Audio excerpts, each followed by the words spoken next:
Good afternoon, everybody, and welcome to the Sunset Safari here. Safari Live is the show, Wild Earth is the company, and the Kruger National Park here in the northeast corner of sunny South Africa is where you find yourselves on a virtual safari for the afternoon. Those are some buffalo over there, and we would like especially to welcome Miss Mervine's class from Virginia Beach, and you're, I believe, a geography and English class combined. I'm not sure how that works, but please feel free to send through your questions. Hashtag Safari Live, questions at wildearth.tv. It'll be great to hear from you. On camera, we have Gendre. Hello, Gendre. Hello, my name is James Hendry, and on the other vehicle we have Scott Dyson. He's being filmed by David, and in the final control, Kirsten McLennan-Smith on the vocals, and I think Nikki on the keys. It is 33 degrees centigrade, 93 degrees Fahrenheit, a very pleasant afternoon here. Some lovely clouds sort of gently floating overhead, filling us with a sense of wilderness peace. Now, this is a large herd of buffalo, the extent to which I actually don't know. We've actually just driven up here. Droven, that's wonderful English for the English class. Droven, of course, is the past tense of drive. And it isn't. Don't ever use that word again. And we've just driven up here, and we're trying desperately to, well, not desperately, but we're trying to just see the extent of this herd of buffalo. It is probably about 300 strong. And we're just going to ease our way in here and get an idea of how many there are. And I think you'll find that they would have come from the water. There's a large water hole up to the left-hand side of your screen, and they will now be looking for some fresh grazing. And you can see the ones on the right-hand side are starting to look a little bit nervous. Gendre, just look at this fellow here. He didn't like the look of Gendre at all, did he? And as they smell us, you see that wind, there's a gentle breeze coming from the left-hand side of your screen to the right, and as they start to smell us, they start to move. They don't like the smell.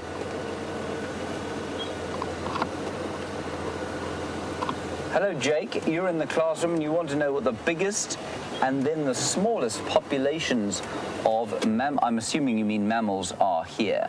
Jake, the largest, I suppose, unsurprisingly, you would find are the herbivores. And the largest group of herbivores we get here are a species called impala. They are an antelope species, and they are the most common antelope in this particular area. Then I suppose the most uncommon would be the predators, and I think you'll find this in just about every single ecosystem, where predator numbers are much smaller than their prey items, and the smallest number would probably be either leopards or cheetah. In fact, cheetah would definitely be far fewer in this particular area than leopards. So cheetah or wild dogs would be the most, or the least numerous mammal that I can think of. Thank you, Jake. And that, of course, like I say, is completely standard for any ecosystem. The number of predators will be far fewer than the number of their prey, unless things are out of kilter.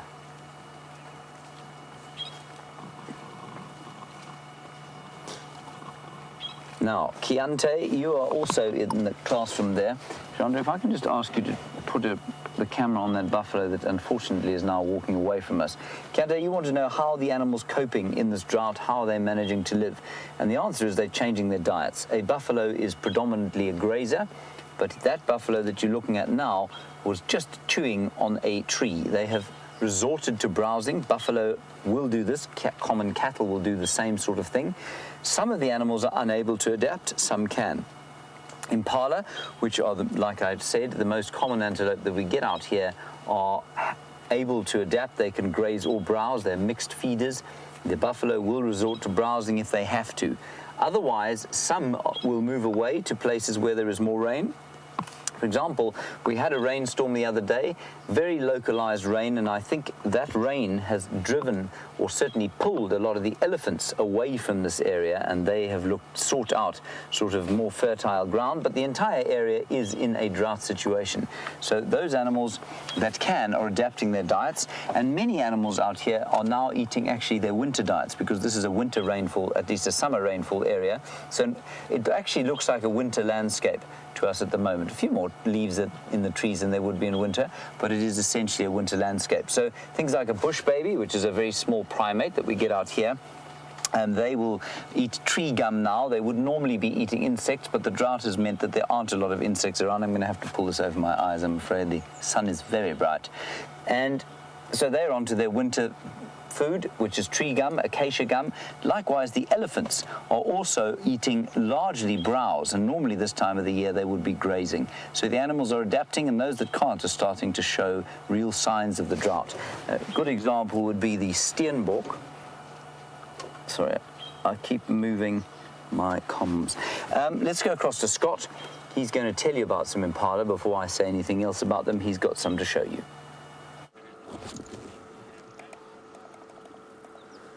Hello everyone, and James has just been speaking about impala, and we just bumped into a very, very large herd of them. It's not the animal we were looking for, and surprisingly, in the same area this morning, there was a very big male lion. And seeing all these impala looking so relaxed means to me that the lion may have moved off, which is surprising because he was full-bellied, and I didn't expect him to go anywhere during the day, so we've been surprised, but that is the joy of being on a live safari. You just don't know what is going to happen and when. And even though you may be searching for some animals, you will often find others like this. All different shapes and sizes here. You can see a few youngsters, varying shaped horns and sizes thereof. Hello, Myra. You'd like to know if we've ever managed to see a kill live. And yes, we have. Not very often, but the only one that I've managed to see was a leopard catching a baby impala. Interestingly, the leopard had lost its cub to a hyena the day before, which is obviously very sad. It was the first time that cute little leopard cub had ever been seen. And within the next 24 hours, it's really interesting what happened, because everyone felt so sorry for the leopard who lost her cub to the hyena, which is understandable. But then that afternoon, the leopard killed an adult female impala, and we didn't see that, but the next morning we found the leopard, and she took us back to the impala kill, which she had pulled up into a tambuati tree, keeping it safe from animals like hyena and lion, which are not good climbers, so she stores it up in the pantry there. And we were waiting for her that afternoon to continue feeding on the adult female impala kill when we noticed there was a tiny little baby impala lamb, and it had been orphaned by the leopard who killed this little impala lamb's mother. We then heard the little impala lamb calling desperately, looking for mom.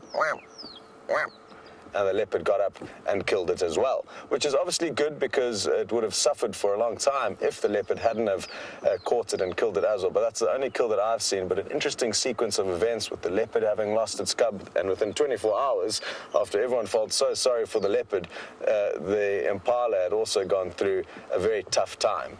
We have had other kills, lions catching buffalo, and lots of birds catching insects, and we got an owl catching a mouse once. But the thing is with animals of this area is that they do a lot of the hunting at night time under cover of darkness when it's a little bit easier for them. We've also been in the area of wild dogs who are very successful hunters.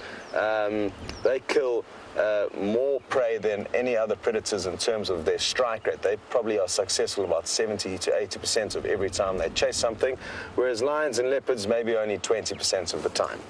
Okay, let's carry on looking for this big male lion. He was just up off to our left, and he could be anywhere lying up in the shade. Now, I forgot to introduce myself to everyone. I'm Scott, and I'm teamed up with Dave on camera, and it's great to have you guys on board. Judith from Lansdowne High School would like to know, how does the food chain work here? Who's right at the top? Who's the most dominant? And it's the lion who are the most dominant predators in this area, and the male lions, more importantly, are the most dominant. They bully the females from time to time. If the females make a kill and the males come across it, they will steal from them. Lions will also steal from leopards, from cheetah, from hyena. So there's a lot of thievery that happens out here. If you're big and strong, you get what you like. And the same goes for the lesser predators. Leopard will steal from cheetah and will even kill cheetah. Lions will also kill leopard, so it's very harsh realities of the African wilderness is that it's only the toughest and the strongest animals that do survive. But what's interesting, Judith, is that things will vary. In different parts of Africa, you may find slightly different scenarios happening. For example, here the hyena will usually try and steal from leopard because they've worked out over time that there's quite a lot of leopard in this area. We're very lucky with our leopard viewing. And rather than trying to steal from lions, which is risky business, it's a lot more dangerous than stealing from a leopard, they will almost specialize in stealing from leopards. Whereas in other parts of Africa, hyenas have realized that it's most effective to hunt for themselves. And there you will find lions actually trying to steal from them more than hyenas trying to steal from the lions. So you get different relationships between the apex predators that occur in Africa, depending on where exactly in Africa you are. And I guess we could think of us as humans and how different tribes or different cultures will act differently, behave differently in different parts of the world. And even though we're the same species, we're all humans, we act differently. So we can often try and apply our own kind of animal behavior to that of wild animals when thinking about that and asking questions about them.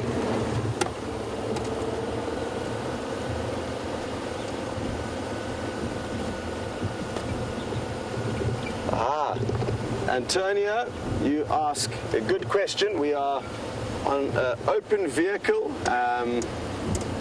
What I'll do is I'll show you later is I'll get another little camera out and take you on a tour around the vehicle so you can see what it looks like from outside, not from inside looking out.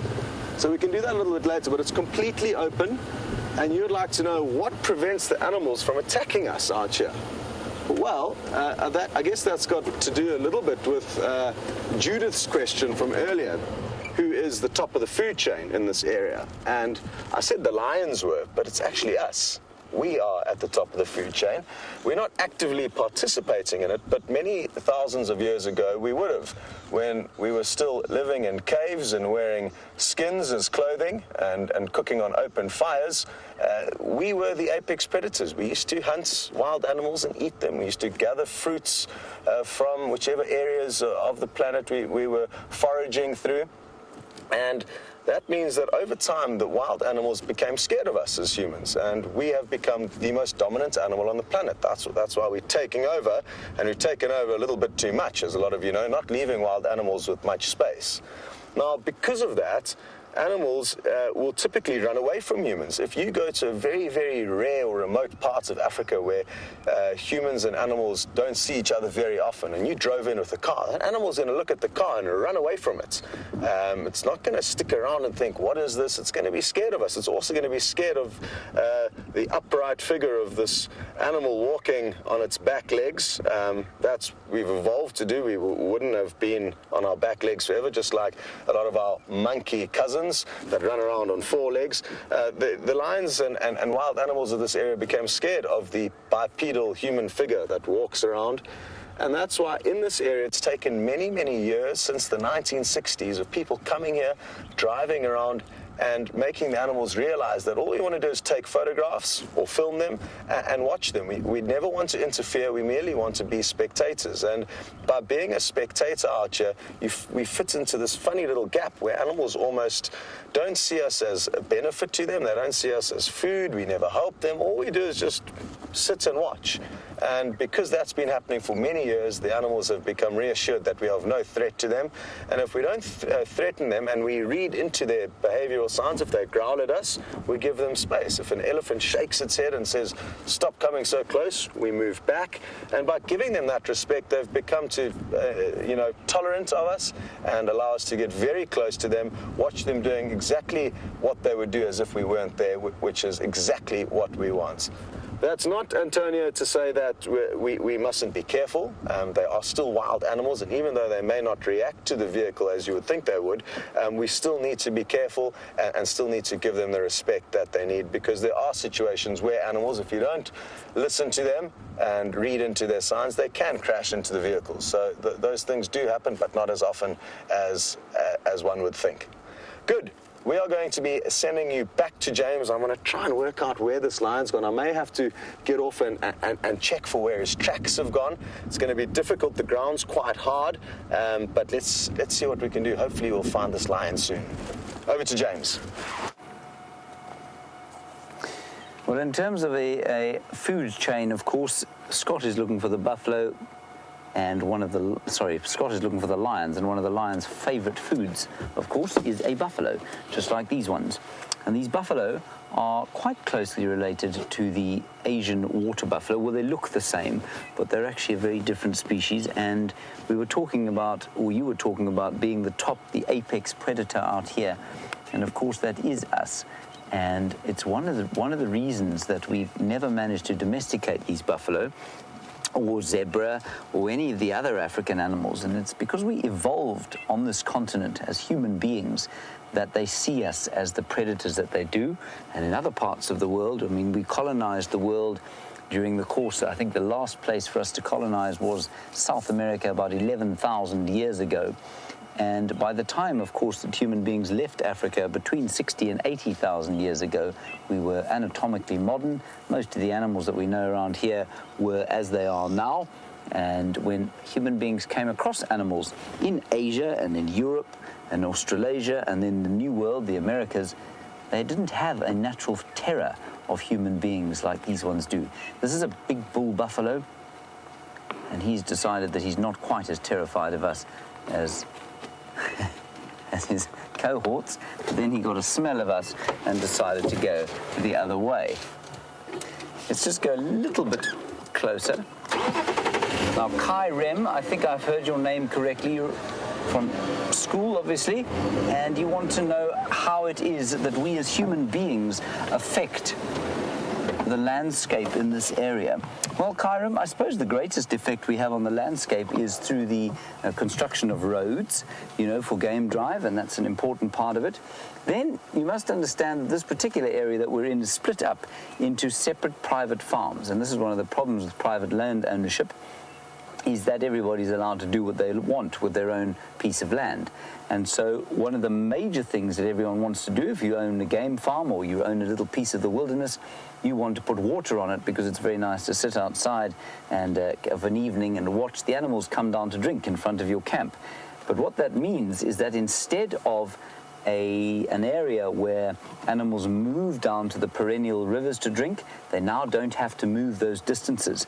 And that has changed substantially the species suite that we have out here. So if you were to come into this area, say, 300 years ago, before the advent of human beings and before the advent of, well, not human beings, but before the advent of large numbers of human beings, and certainly before the advent of hunters and private landowners, I think you would have found much larger herds of a much more varied species suite. So I think we would have had sable antelope and roan antelope and Sabi, maybe even hartebeest, and the odd herd of eland even.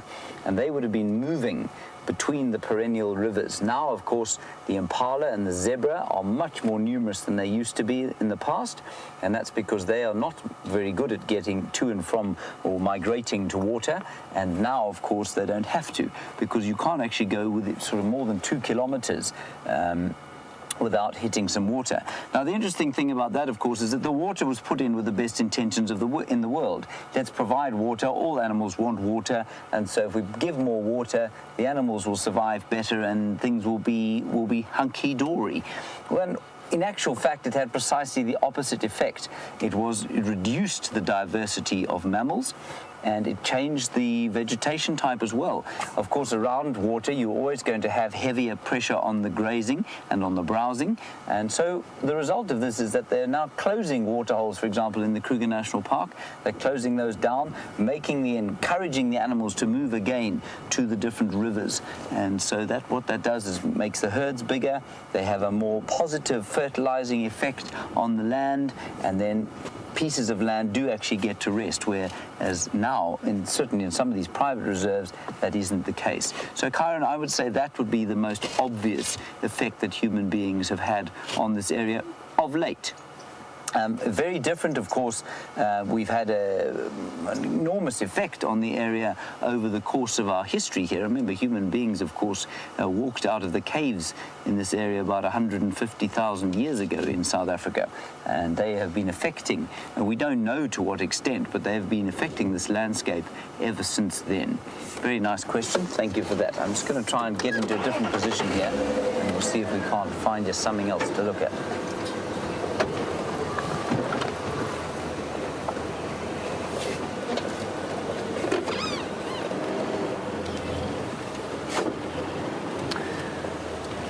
So, Jada, I mean, it's a very similar question to Chiron's. What kind of man-made influence would have reduced species in this area? Well, I think it would largely have been, initially, actually, when the local, so it's a difficult question to answer, but it's a good one.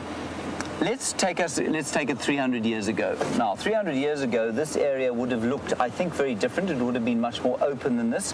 I don't know that for sure, but I think that would have been the case because the number of elephants would have been much higher. Very few people lived in this area simply because it was full of malaria, which it still is at times, but it was also full of trypanosomiasis, or sleeping sickness, which is brought by something called a tsetse fly.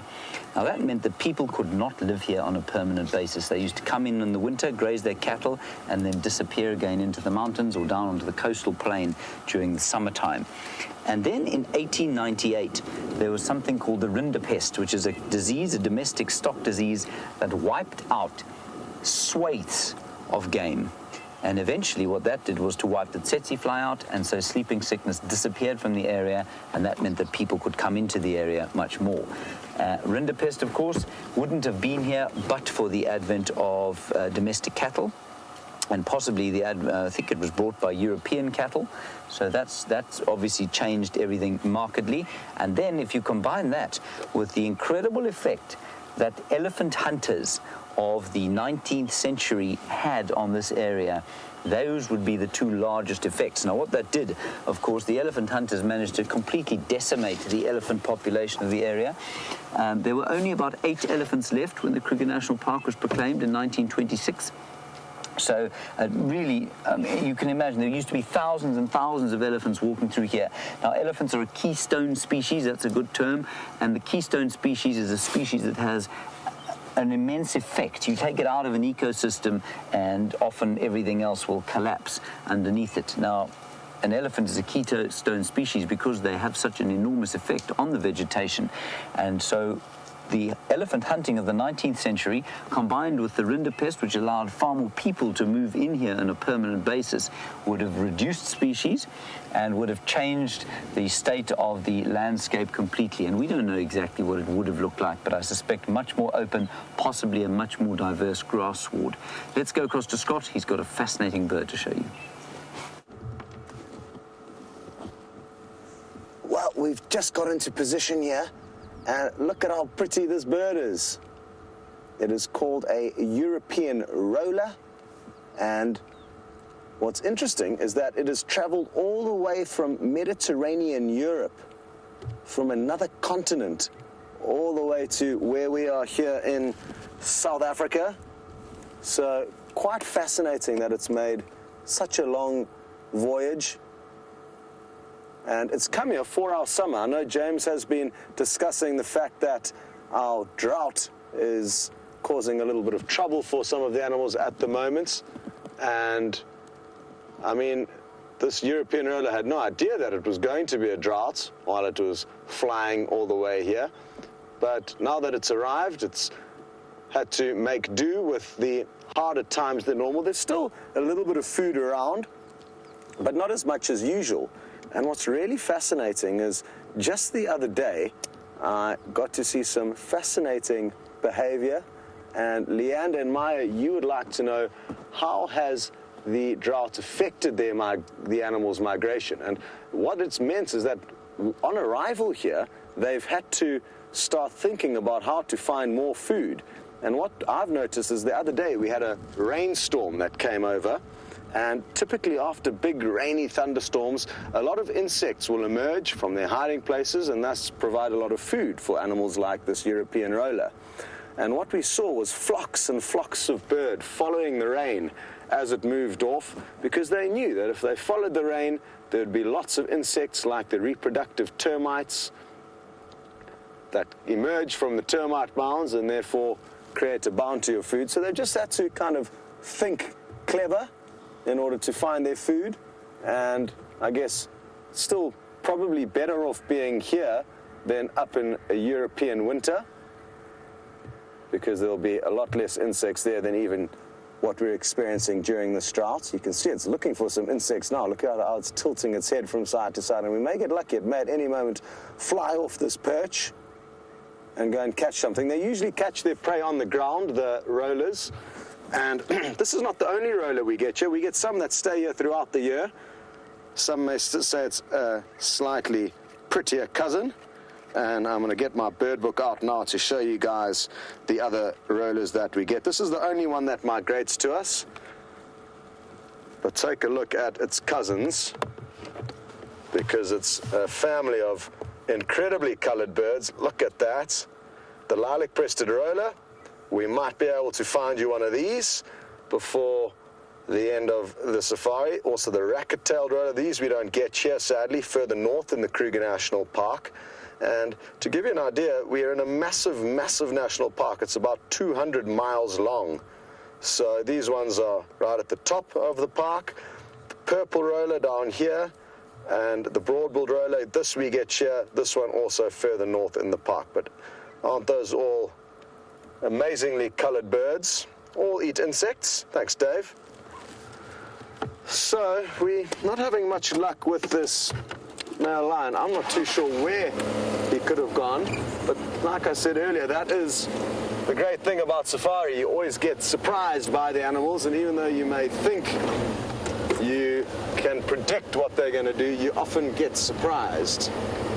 And that's often well, it is the reason why it keeps a lot of safari guides happy and excited about doing this as a job. Often people ask, don't you get bored of seeing the same animals day in and day out? And you don't, because there's always something strange happening, and they're always proving you wrong with regards to what you think they may be up to.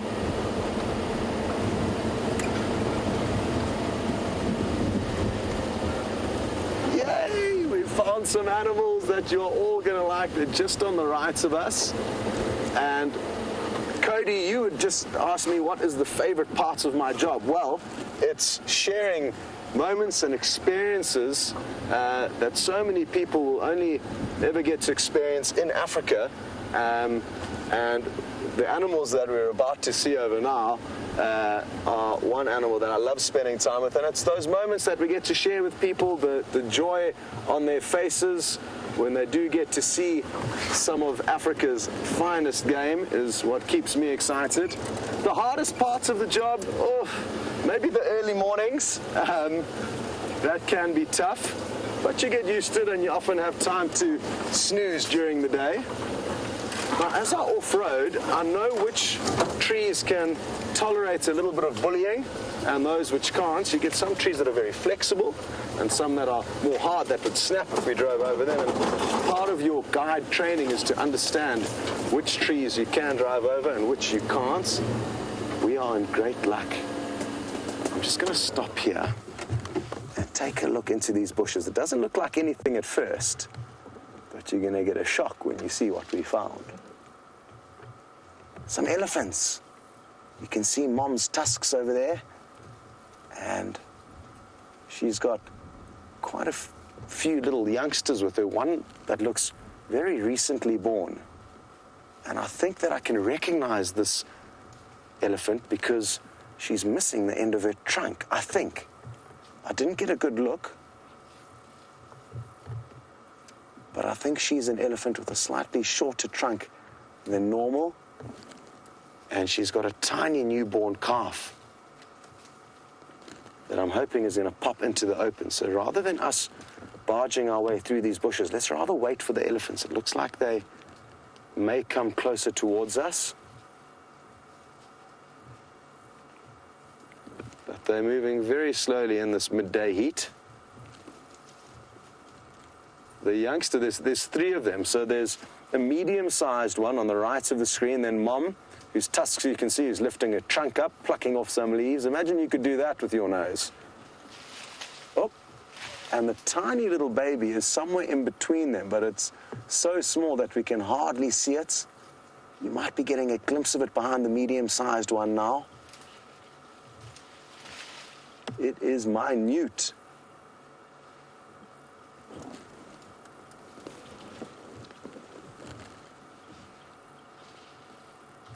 And we're in luck. I think there's also some more elephants coming in onto the scene now.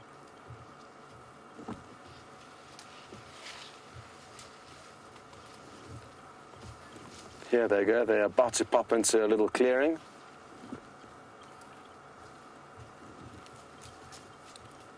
Hello, Juwan and Alexis. You would like to know if I've ever had any scary moments, ever been charged by animals or been caught in a stampede. And yes, I have had some scary moments, mainly when doing walking safaris. It's more dangerous when you're on foot than when you're in a vehicle. So yes, definitely had some scary moments, often with elephants. Breeding herds of elephants, or basically a herd of elephants with lots of mothers and youngsters. They live a life where the females are in charge of the herds. The males roam freely or in small groups of other men, and they will only join up with the herds when there's opportunities to mate, really. They don't have a role or responsibility of having to father young or raise the young. So the herds that are led by the females can be very, very protective over their young, and when they come across people on foot, they can be quite dangerous. So elephants are one animal that you want to be careful of on foot, especially females with young babies. Often, interestingly enough, it's the elephants and buffalo that are actually more dangerous than the lion and the leopard, which is not what most people would assume. But thankfully, in all my time here, I've never been in a situation where I've ever had to harm an animal. We do carry rifles when we do walk in case of an emergency, but with the right training and with the right respect given to these animals, you can avoid dangerous situations. There's a nice big bull on the right here. He's still growing, but he's getting there. And I can tell that he's a bull because he's got a very, very rounded head. The females have got a more angular head, a more 90-degree angle when they turn parallel to you, but it's difficult to see in this thick bush what's what, but it looks like they're going to come right past us. And I think he may give us a little bit of attitude, but don't worry, he may shake his head, but they're having the decision now whether to come up to us or go around us. We're not intruding on their space. We've got fairly close to them, but now allowed them the opportunity to decide what to do next.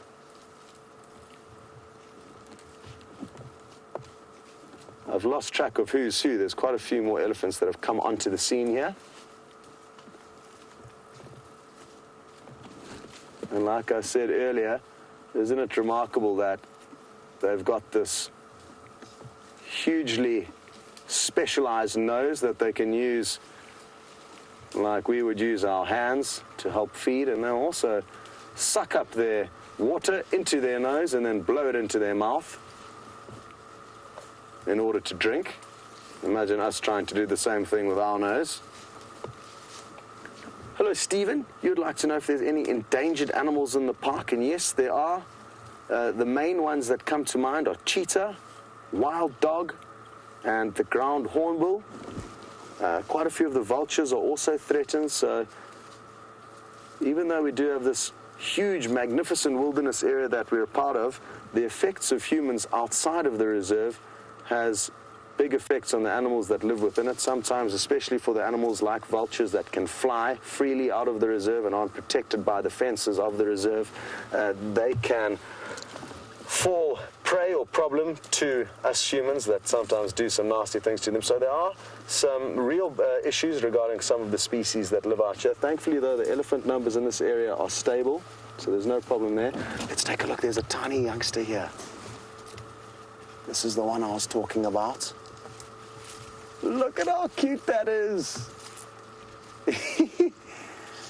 And one thing that elephants take a long time to get to grips of is that trunk that I've been talking about. It'll take young elephants quite a while before they can master using it. It's a very complicated tool with 180,000 different little muscles, and that's what allows their trunk to twist and turn just about every way imaginable. But to be able to learn how to control that, like I say, it takes some time.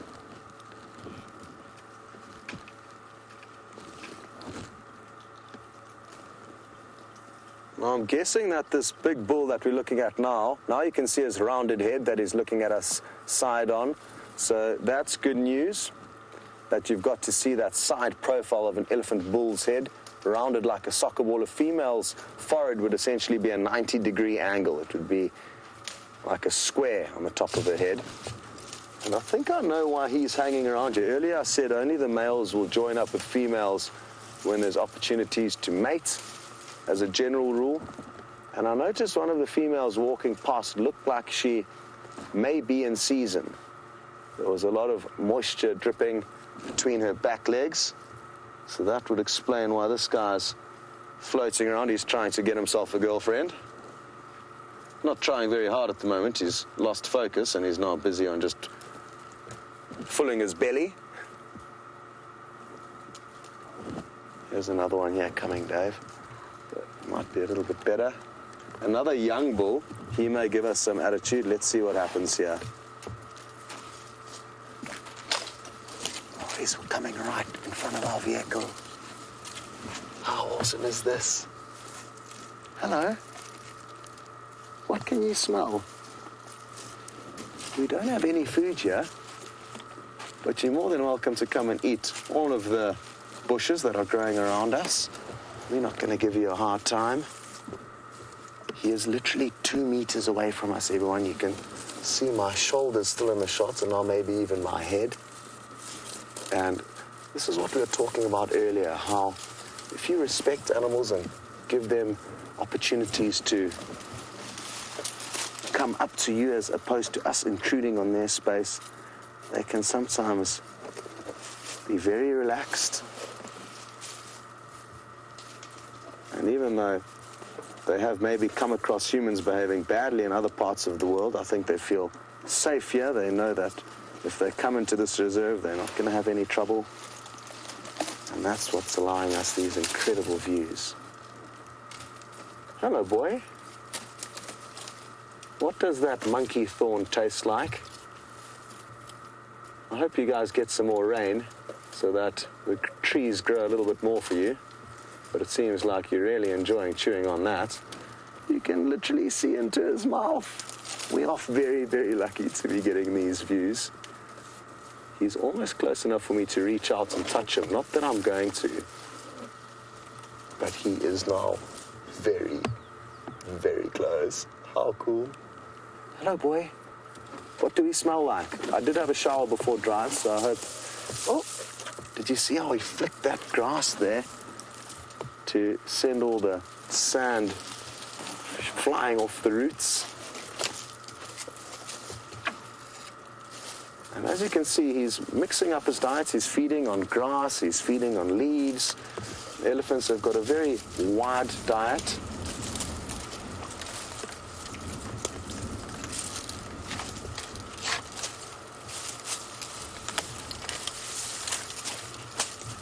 Hello, Nicole in Lansdowne. You'd like to know a little bit about the behavior of the animals. Do they have periods or times of the day where they're more likely to be active and more times where they're likely to be docile?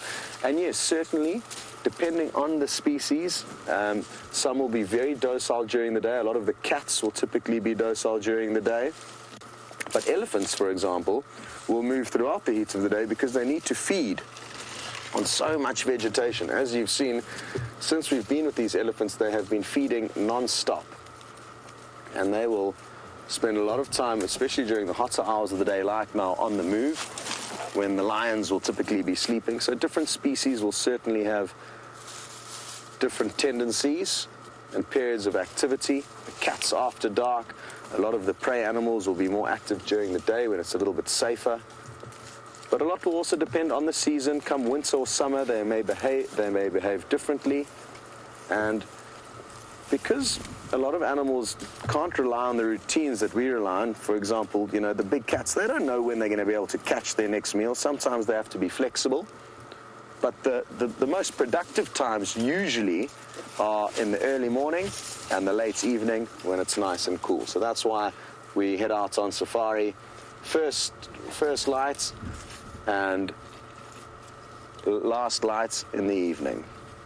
Well, as much fun as we've been having with these ellies, we're going to continue on now and send you across to James, who's found some other interesting animals. Well, that's an incredible sighting that you've had there. I'm really pleased that in just these 45 minutes you've seen such an amazing array of different animals. Here are two zebra. That over there is the stallion you're looking at, and he's with one mare, and that is quite an unusual thing. I think probably what we have here is a young couple. The young male has probably just found himself his first wife. There she is. And they are grazing on the grass on what is called a fire break. Now you can see here that the landscape is slightly more open.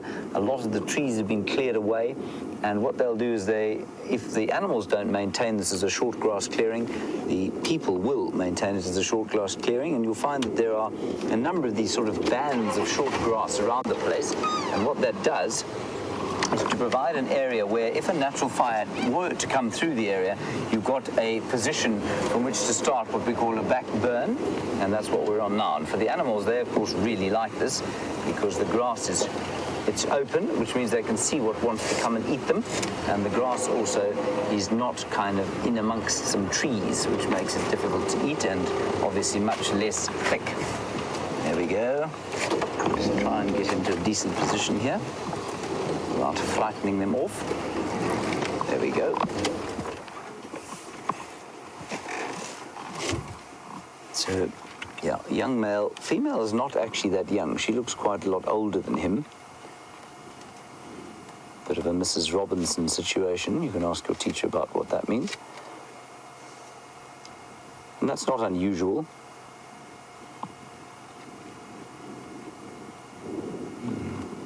Now, the interesting thing, you've been obviously hearing about the drought, and we know about the drought, and we know that there is a drought, but these zebra are in fine condition. Now, that has nothing to do with the fact that they look fat. Zebra always look fat. I mean, that little stallion there at the back is actually, I mean, look at him, he's shining. But their manes are standing dead upright straight, and that means that the fat deposits that they keep in their neck are still fully intact.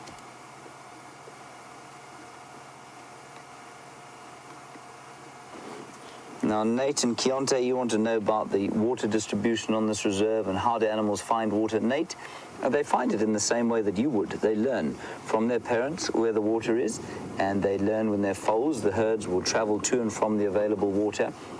And yes, there is a lot of water provided in the Sabi Sands for the animals. As I said, just north of us, there's a property called Biffel's Hook, and that's got a number of landowners, and each landowner there seems to have a dam in front of his little camp, and so the animals can go there. At Juma itself, we've got a number of water holes, some of which are pumped and some of which collect rainwater, and we had a little bit of rain the other day, and so there's actually quite a lot of water around the place, and that's why I'm really pleased you saw those elephants. Those are the first elephants we've seen in the last few days, because the water is now even more dispersed than it would be, which means actually, although we're in a drought, for the next week or so, there will be lots of little puddles of water that animals can drink from. Remember, very few animals out here actually need clean water.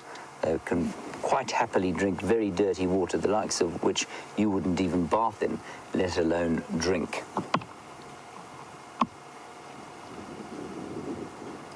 Maybe hear a gentle breeze blowing out of the southeast, and that's generally where most of our weather comes from, but I don't think there's a front coming in at the moment. I think this is probably just a slight change in the air pressure. I think we're in for a very hot week. It will probably hit 38 degrees Celsius, which of course is pushing 100 degrees Fahrenheit in the next few days, which is of course very hot indeed. can see the zebra there eating the fresh grass and enjoying it very much. And I'll get on with that. I'll get on with this. I've got a question here. Sounds like Fergus, but I don't believe that's your name. Because are you getting that, Chandra? Bertus? Bertus? Maybe Bertus. Anyway, a question about local languages that are spoken here. Yeah, no, I'm afraid I'm missing the name.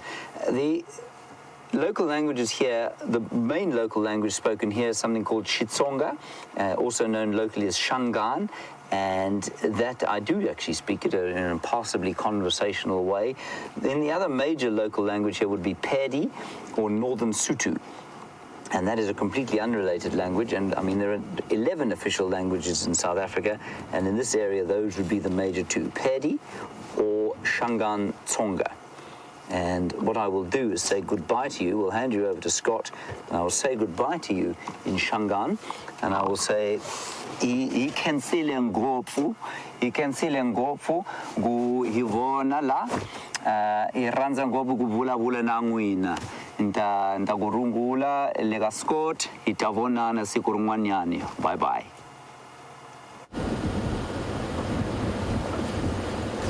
Well, I'm sure a lot of you are impressed with James's skill of being able to speak the local language. He speaks it better than any person I know, of course, other than the local people who can speak that language. I hope the kids at Lansdowne High School have enjoyed being on safari with us. We got so lucky with that elephant sighting, and again, that is the joy about safari. We were looking for a lion and we found elephant. No problem with that. And the fact that that one came so close to us was an absolute bonus that we were all so lucky to experience, and I hope you did enjoy that. I guess you guys have to head off possibly to your next lesson, and until you join us on the next safari, work hard, and I guess thank your teacher for allowing you guys to be on a live African safari. I wish I could have done that when I was at school. So yeah, you guys are lucky, and we are happy to have you on safari, so keep joining in. We do it twice a day, and we will see you next time. Goodbye. For the rest of us who are going to continue on safari, let's try and work out what this lion's done. Now, there has been a report that a lion, possibly the same one that we had this morning, was found to the south of our property, meaning he has moved a long distance from where we saw him. I find that so hard to believe. But again, anything is possible, as we've just been saying. So he could have got up with that very full belly of his and walked off the property, which would have been great for us to see, but alas, we were not in the area. But we'll snoop around and try and look for some of his tracks. I've just seen a few big elephant bulls here. There's lots of ellie bulls around, and that one female in the herd earlier definitely looked like she was in season. They're sadly moving off through some thick bush, but you should get a glimpse of their tusks. The one on the right, you'll probably be able to see a little bit better as he disappears off. So good to have a lot of elephants moving around the property again, because they've been fairly scarce. But we're going to leave them wandering along through that thick block and continue along this road just to see if we can't find any tracks of this lion crossing over it.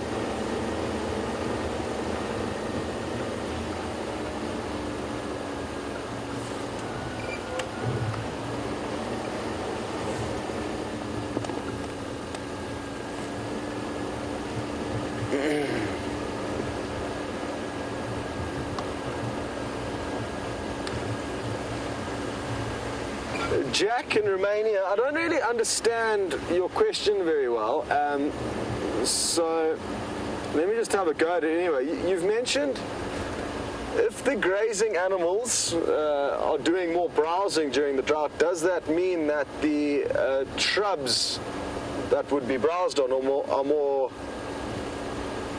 prevalent. There's more of them during the drought.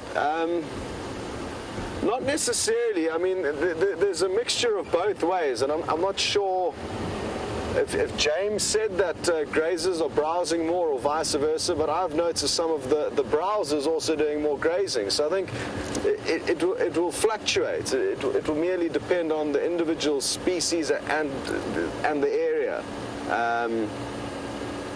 But no, there's not necessarily more stuff to browse on than to graze on.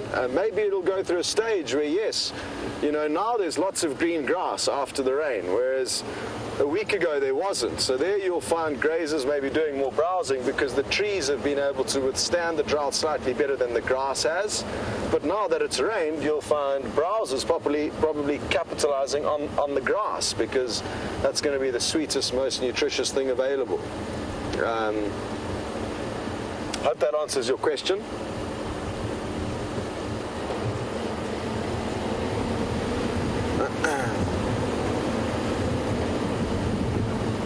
So I'm doing a big loop around the block. The lion was to the left. There was a report that other lions have been found to the south. We did hear other lions roaring to the south, so it may simply be that other lions were located and people are just assuming that it was the same one that was here that has moved there, which I'm hoping is the case.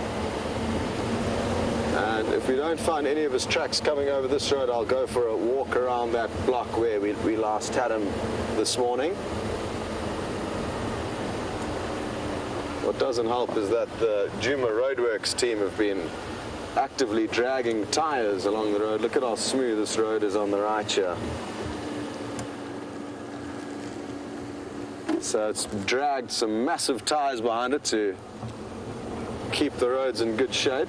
But obviously that means if the lion had have walked down that road, we are not going to know anything about it.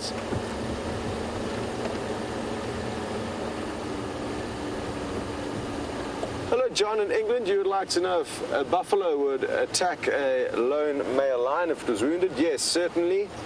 They would. They would claim revenge. And interestingly, there was an incredible photographic sequence that I saw quite recently of that exact thing happening, and the buffalo was the victor. It was an old male lion, also an old male buffalo, but in slightly better shape than the lion. And they went at it for hours, fighting with one another, but the lion lost in the end. Hello, little pigs.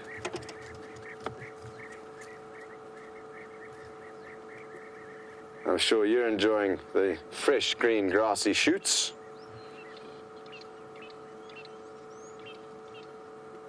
That looks like a young female that would have been born this time last year. Oh.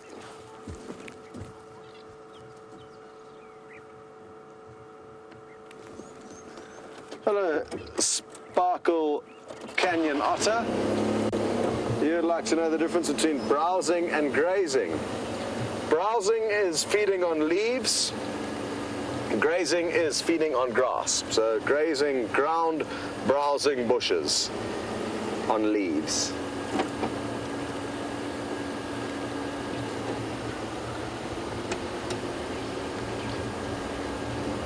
And yeah, that's all there is to it, really.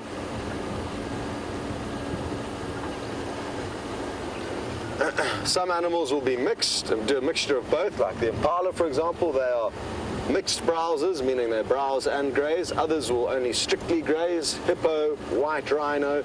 The black rhino is a browser, which feeds on leaves. It's got a hooked lip, whereas the white rhino has got a very square lip, like a lawnmower, for feeding on grass. The wildebeest, the zebra are all grazers.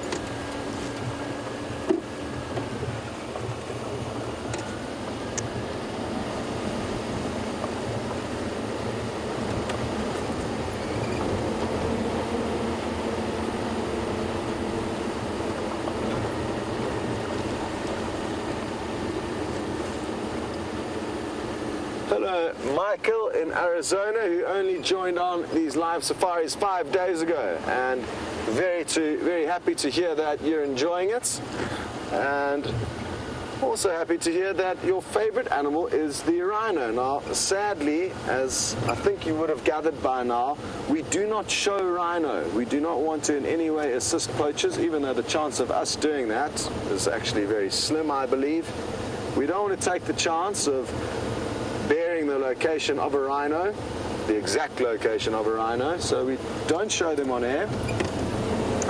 And you mentioned that you are aware that they are under huge threat from poachers, so glad you are up to date with that. It's a major problem at the moment. And at the current rates of poaching, rhinos are not going to make it. They are being killed faster than the living population can reproduce. So it is a major issue. You would like to know though, Michael, on top of the human poachers causing trouble, are there any wild animals that are assisting in declining their population? And yes, there is, but it's not common. Lions will from time to time kill rhino, usually younger rhino or maybe a very old rhino. But it's risky business. Rhino are ginormous. They've got that big horn. They're hugely powerful. They're very quick as well. So not easy business for lions to catch and feed on them, but it does happen from time to time.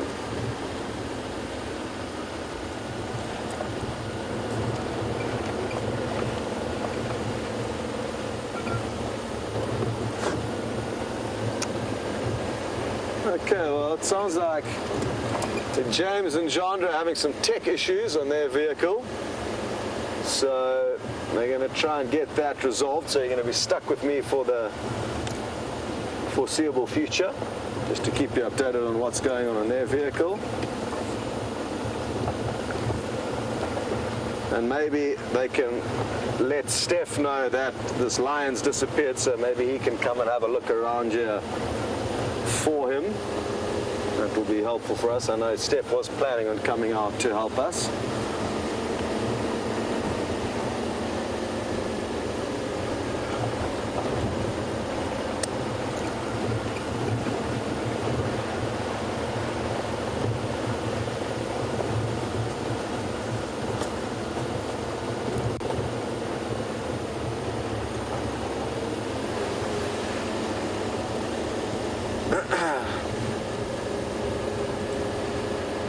Where are you, Mr. Lion? I've never seen so many impala in this area, so it's making me feel like he could well have disappeared. I'm just going to take a huge gamble here and just drive off into the unknown, hoping that we find him sleeping under a tree. This was the general movement he was moving in, so maybe we'll get lucky.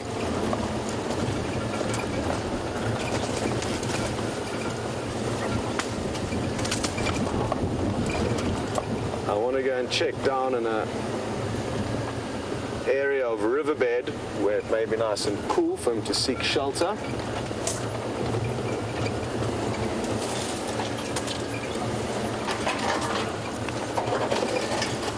Squeeze tight, everybody. Hello, CJ or BJ. I'm not sure which one. But you would like to know whether it's CJ, you would like to know whether or not we can be certain that it was one of the Birmingham boys that we saw this morning. I can't, but it is believed that it was the same male that was seen yesterday evening with James. So I think a lot of people believe that is the case. He did roll over at one point, revealing a little scar on the belly, and there was also a very prominent scar below the eye. But I don't consider myself a lion identification expert, so I can't be certain.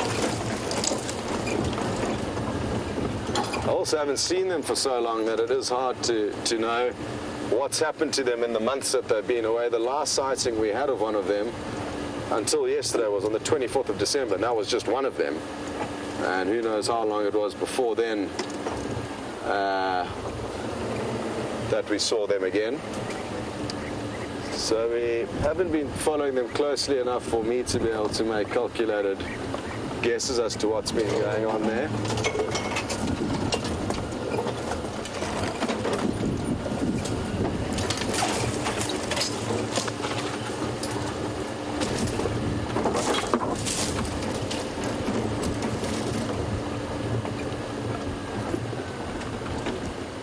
Oh, Maddie.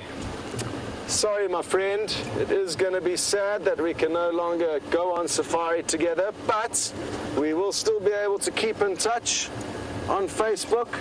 And even though we won't be able to go on live scorpion hunts, what we will be able to do is hopefully I'll be able to find you some different scorpions wherever I end up that we don't find here, so you'll get to see some bigger, so maybe some nastier ones. We haven't showed you any very venomous scorpions since I've been here. We've only seen some friendly ones, so it'll be nice to show you some different ones, and that is a reason why I'm going, just to be able to see some different animals and see some different places, and I will be sharing as much of those adventures with you guys as possible, but I'm going to miss you too, Matty. So don't worry, it's not just you who's going to be feeling lonely and missing everyone on the Safari Live, and it's been so fun having you on all those scorpion hunts with me and sending through all those questions and being there and experiencing all the magical moments we've had. So don't be too sad, and like everything in life, everything kind of happens for a reason, and you just always have to be positive, and that way you will always make the most out of any situation you're in, I guess. Where's the lion? It was supposed to be sleeping here in the shade. What a nice spot. But no luck. No luck. And now, naturally, I'm kicking myself for leaving him when I did this morning. But I really did feel strongly like he was going to pass out. For those of you who were with us, you'll probably agree he was looking uncomfortable, tired, and I really didn't think he was going to move a muscle. But he did. Looks like he moved quite a few muscles, because he's nowhere to be seen.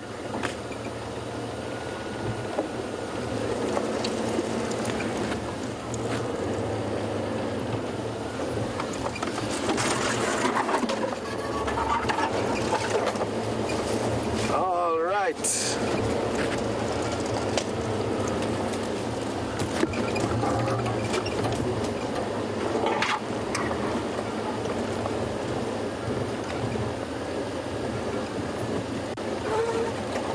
Sure, Tony in London, you've just made life very difficult for me. You've given me a wild dog challenge between now and when I leave.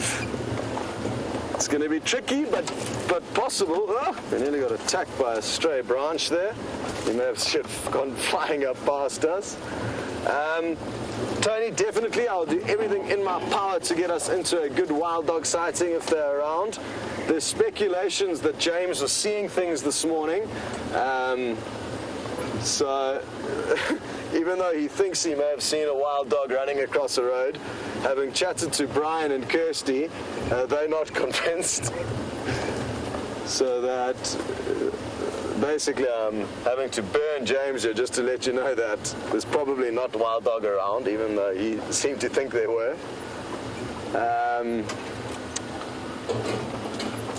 It'll be interesting to know where that Sands pack has gone. I know the Investec pack was quite a lot further north of us in the Magnoleti Reserve. But a wild dog chaos sighting or chaotic sighting would be something that would be wonderful to share with all of you before I head off.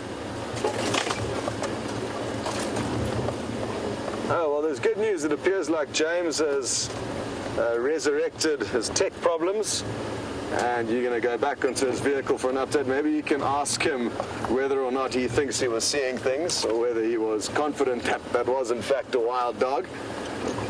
And I guess you can let me know when you jump back on with us. Cool, see you later. Happened here. Oh, I turned the radio off by mistake. Are we live? Are we live? We're live. Sorry about that. I turned the radio off, everybody. You know, it's very difficult when you're as incompetent as I am to try and muddle along and live in a fashion that is acceptable to most people. I reached across, I simply turned the radio off. In a normal situation, I would then beat myself over the head. Quickly. Shh. Look. It's a little barn swallow.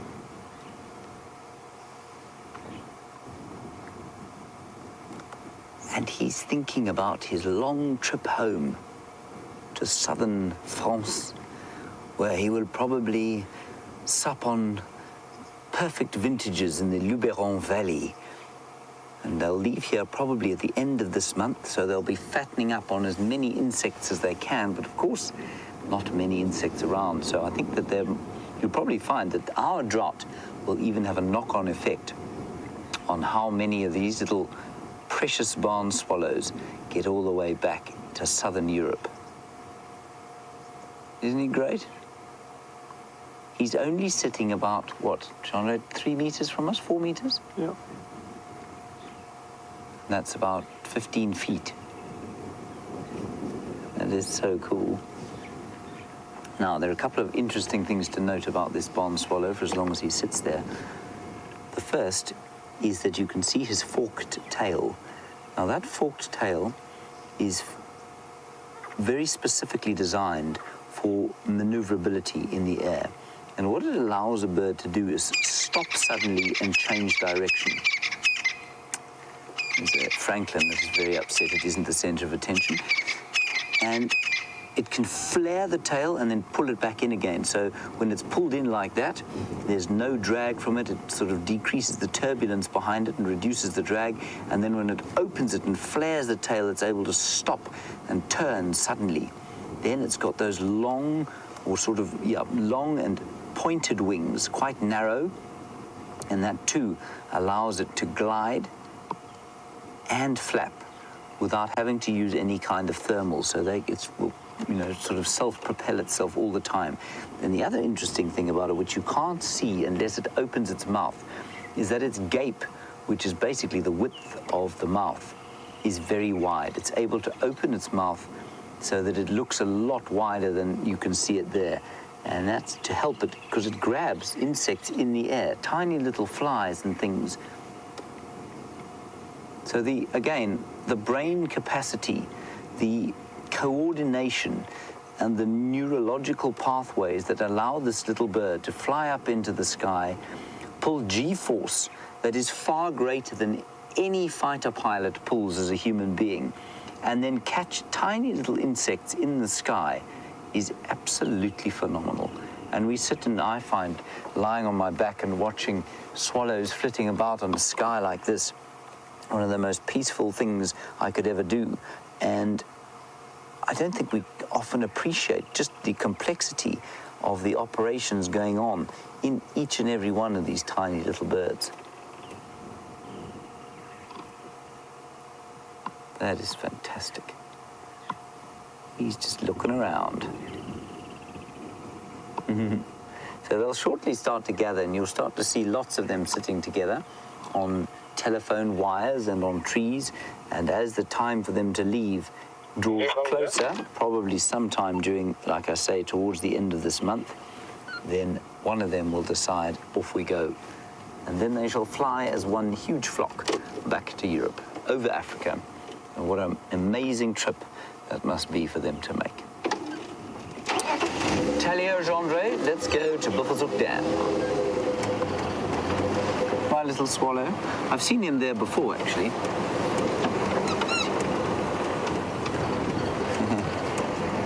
Wayne, you want to know if I ever found the wild dogs from this morning's drive? Wayne, I did not. I feel a great sense of shame at that. I didn't even find a track. And I started to doubt myself, but I'm very sure that I did see a wild dog. And the reason I'm so sure of it is that that dog, when I saw it, was about 200 meters away from us. It was obviously a dog through the binoculars. And when we got there, there were two hyenas looking around exactly the same as we were looking around, trying to see if they could find, I think, probably the dog. And the hyenas were lying about there because there was a kill in one of the trees. And we still haven't seen the leopard that has made that kill. And I'm assuming, therefore, that it is Gijima, that very shy male. And I've no doubt that he is watching the kill with interest. And he'll probably just come out under the cover of darkness to have the rest of it. It's still hanging in the tree. I went to look now. It's still hanging in the tree there. So, Wayne, unfortunately, I did not find the single wild doggy that we saw earlier today.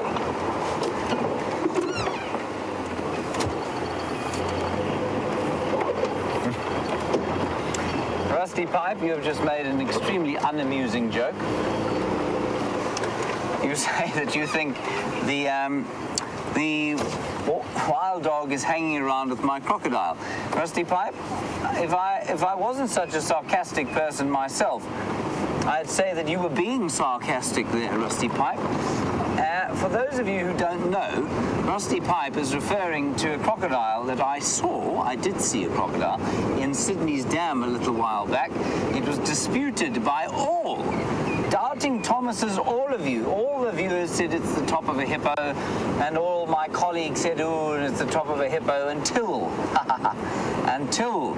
someone went back there, and actually Brent was guiding so he could drive straight to the dam, and there was my crocodile friend, Mr. Rusty Pipe. Same will go. Yeah, I will eventually be borne out. My evidence of the wild dog will be borne out.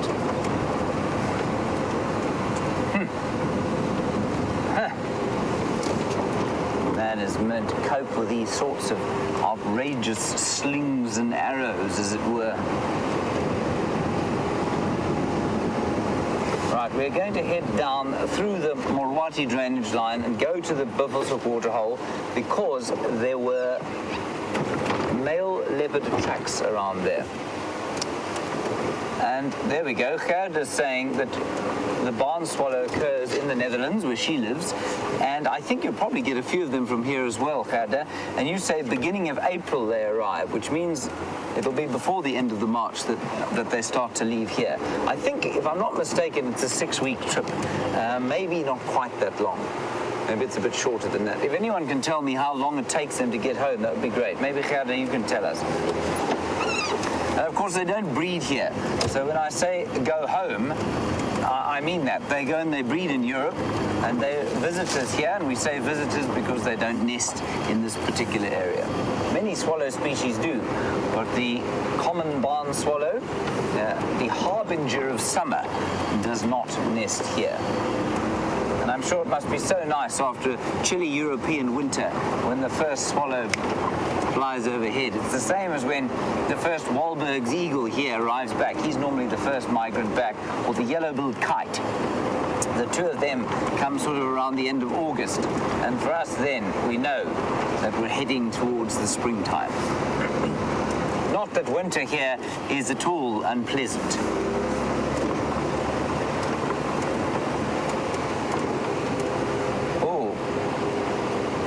Iggy, you want to know how many times or how many types of swallow we get here in the Sabi sands. Excuse me. There's a frog in my throat. We find barn swallows, one. Let's go through them. White-throated swallow, pearl-breasted swallow, red-chested swallow, lesser striped swallow, probably greater striped every so often, mosque swallow. So at least 7 species of swallow, which is quite an impressive turnout, really. And you also want to know if we get swifts. Yes, we do get swifts. We get Horus swifts, little swifts, white-rubbed swifts. And of course, we also get a few marten species. The common house marten we find, and a marten is very similar to a swallow. So, Iggy, lots of those special flying insect-catching birds. And as I was just relating the other day, and for those of you who heard it, I'm sorry about that, but there's an amazing species of swift called the edible nest swift. And they live in colonies of up to 3.5 million, not in this area. In fact, they're not even an African species. I think they're a South American species, but somebody can correct me if I'm wrong on that. They eat, per year, a colony of 3.5 million will eat 1,850 tons. That is, multiply that by 1,000, that's 1.8 million kilograms. And you can multiply it again by 2.2 to get pounds, and we get roughly 4 million pounds of insects every year. Now, can you imagine, were the swifts and swallows of the world to disappear for some reason, can you imagine how many creepy crawlies would be inundating our lives? I think we'd be covered. We'd be absolutely covered. If the signal does get dodgy here, I'm sorry about that.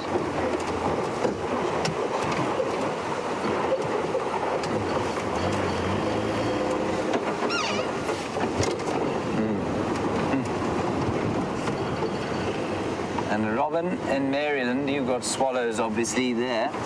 And shortly, well, in about a few months of time, you're going to have to start mowing your lawn again. And you say when you mow your lawn, the swallows follow you and swoop down and hawk insects out of the earth and probably go and perch again.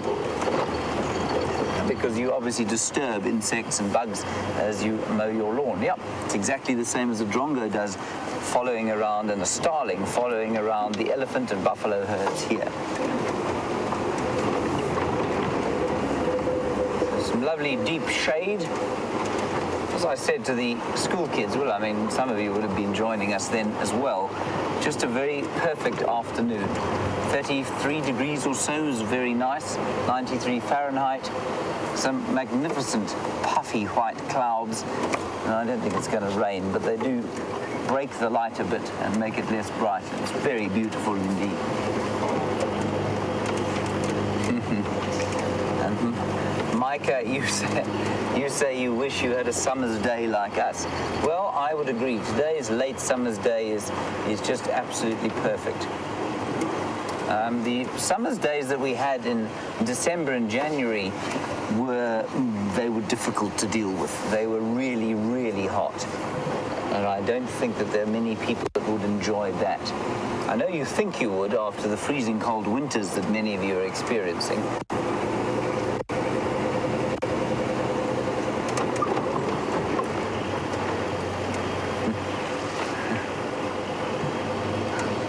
Now, Sisal, you say you're confused. You're a new viewer, and you say we haven't found anything yet. Well, we have actually. Look. There are some waterbuck.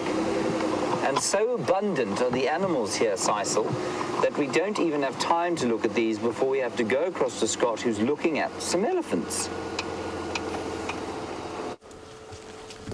Look at how awesome this caterpillar is. It's got this incredible silvery sheen, and it's doing a bit of a cliffhanger at the moment. Sure. Backing itself there. I don't want to keep it in this foreign habitat for too long, but take some screenshots. It'll be interesting to try and work out what moth or butterfly this caterpillar will turn into. But isn't it fascinating how they move? Yeah, such a hairy head, little spikes on its body. Awesome. I'm just going to try and get him to walk onto the stick, and then we can remove him.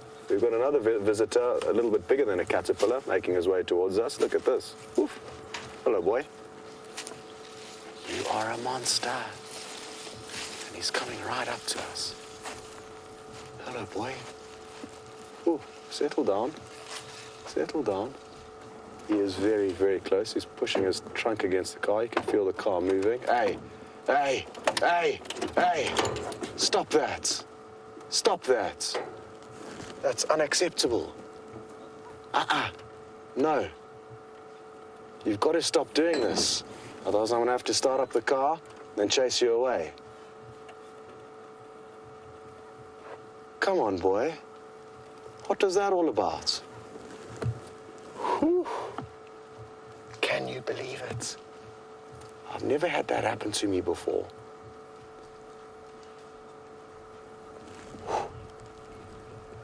Hey.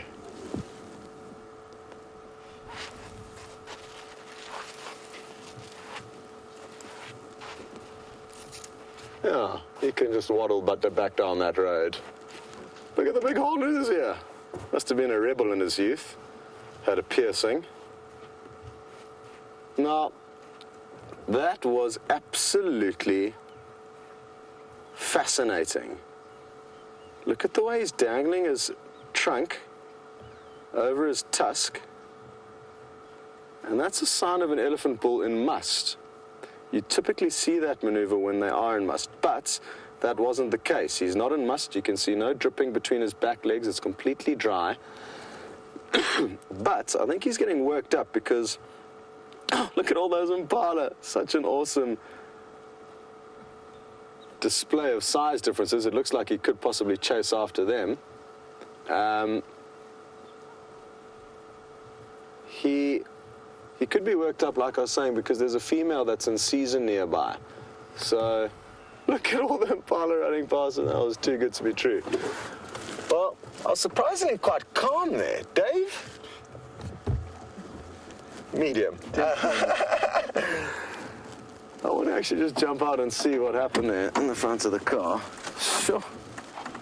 I've never had an elephant do that. I've had elephants come close to the vehicle before, but he was like pushing up. You could feel the vehicle moving. He had his head pushed right up against the jack here. His tusks were touching the hood of the car at one stage. As I stand here, you get a good idea of size difference. I'm a centimeter under 6 foot, basically. So compare this to where he was up there. I'm sure some of you must have taken some screenshots of that, so you could possibly do a bit of an overlay. Whew. It would be terrible if I got squashed just days before leaving Safari Live, so it got me thinking. But it was just, he was inquisitive. He didn't seem aggressive or angry, or that's why I didn't really panic, I guess. He's still waddling off down the road there, still draping his tusk over his trunk. Let's go and, now that we've given him a bit of space, let's go and see what happens. Sure. I didn't forget about the caterpillar. I just dropped it off onto the ground just before the elephant came and started pushing the car around. If my mother was watching, she is probably currently pouring herself a stiff drink to calm down after that. Fascinating.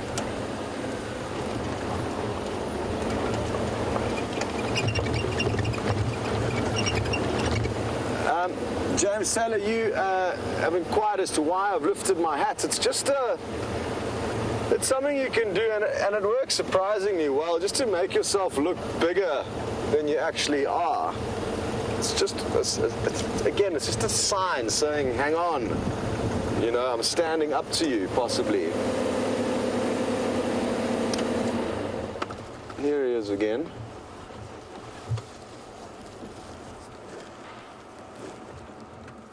What happened earlier there, boy? Oh, hang on. We've got impala alarming. Okay, hold on, everyone. We're going to need to rush around here. Go ahead, Andrew.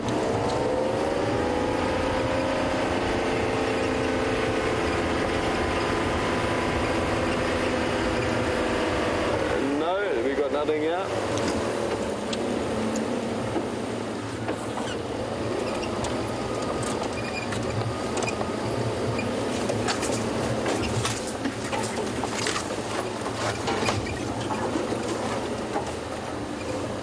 Okay, copy that, thank you. What is going on here?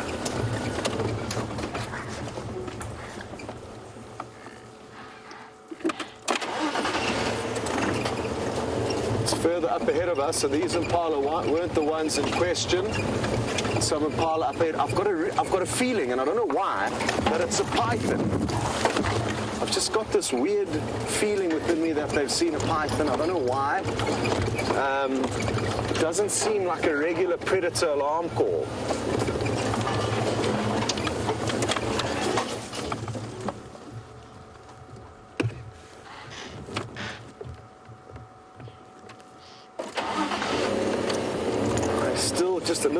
ahead of us.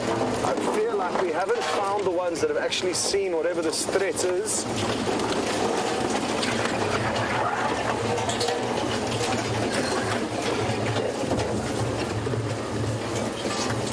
Okay, we're getting closer.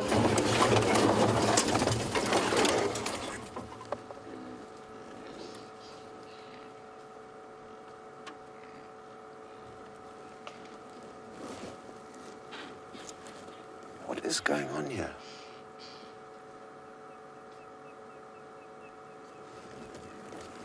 Bizarre. They seem to have stopped.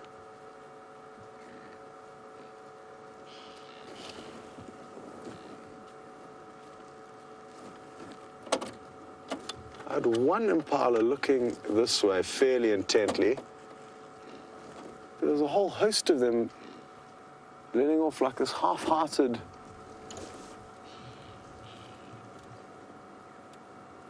alarm call, and I don't know what could have caused it. That's why I had this feeling that maybe it's something like a python.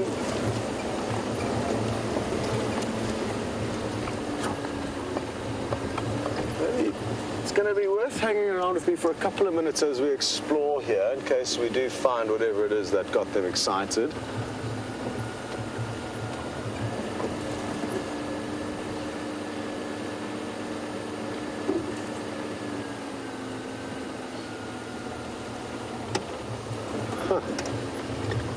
Pythons are a threat to impala. They can feed on an adult male impala, a big python.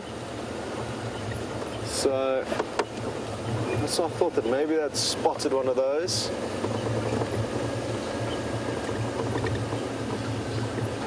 There's some rollers alarm calling up ahead. Some birds.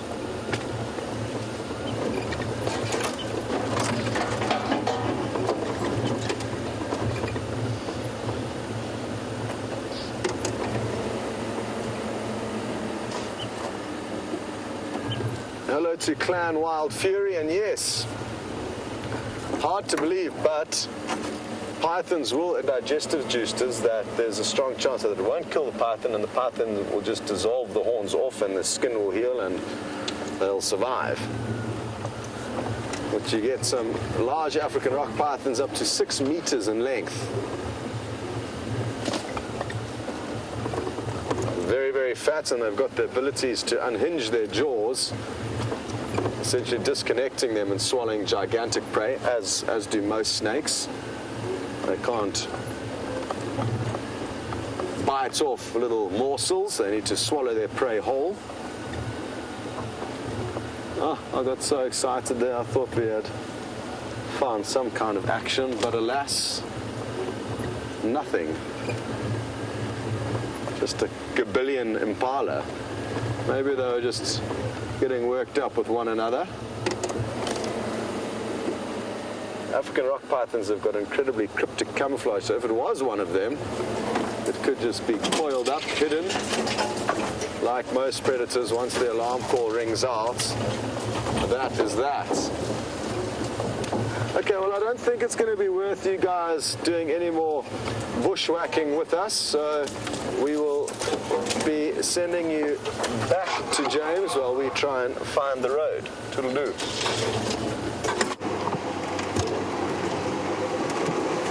Well, that sounds like quite an adventure. We are not having quite the same adventure. We're just having a much more sedate drive at the moment. We're trying to find some leopard tracks, female leopard tracks that were found in this area this morning, and we're just seeing if we can't spot where they went. At the moment, we cannot. They headed into the block somewhere around here, and so we're just going to see if they didn't go across the road. And if not, well, we'll carry on and keep trying. And I don't know who this would be, but it's most likely either Karula or that female who comes in here. I think she's called Nkanyeni, if I'm not mistaken. And she sort of has this northern part of Torchwood and into a little bit of Buffelshoek.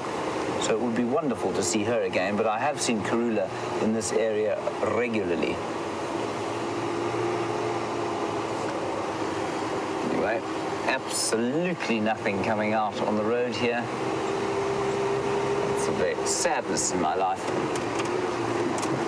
Steph is out now, going tracking with any luck. What is that up ahead? Oh, it's an impala. And with any luck, he might turn up that male lion, perhaps, or a wild dog. Yes, indeed, or maybe a wild dog. Or maybe a leopard. That would be nice. Starting to forget what they look like. So we're going to drive slowly up here and just keep an eye out for tracks. Look in all the marula trees. It's been a hot day, so there might be a leopard lurking in some of the boughs of the marula trees.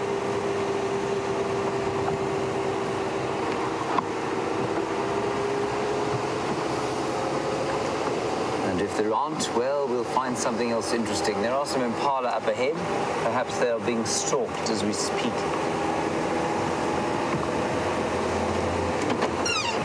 Let's go and have a look at them, turn off and have a bit of a listen, and then we'll turn around and head back south. We did go to Buffelshoek Waterhole. There was nothing there. There were tracks of a male leopard, but we knew that from this morning, and so we're kind of searching this area for him as well. With any luck, Mvula, who I haven't seen for a long time, and I suspect whose territory is being slowly overtaken, probably by his sons to the south, Quarantine and Gunyuma, and probably also by Gijima, that new male leopard of this area. Right, here we go. It's the impala.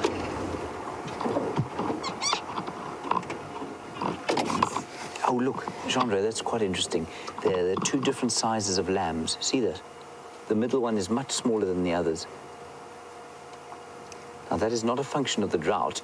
That's a function of the second breeding season that impala have. And he would have been born probably late last month.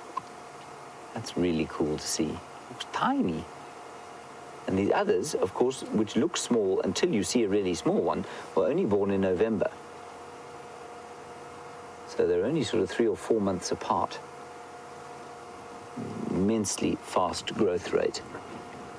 Unlike the human being, of course, which takes an interminable time to become mobile. It's so funny talking about that.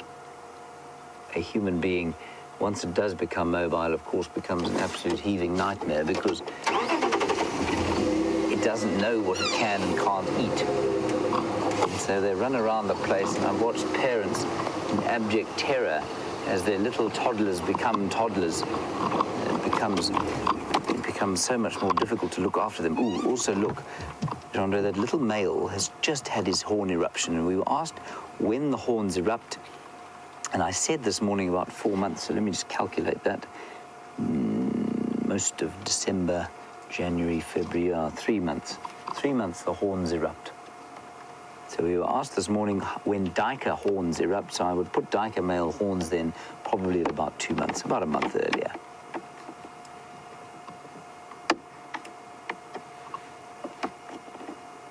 Right, let's head back to an elephant with Scott at Treehouse Dam. Okay, well, we've caught up with our elephant friend.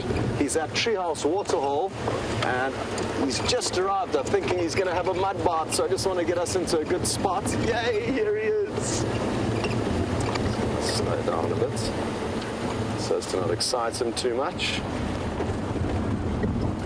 And then I'm going to just loop down onto the other side of the waterhole and get a nice low angle, better sunlight.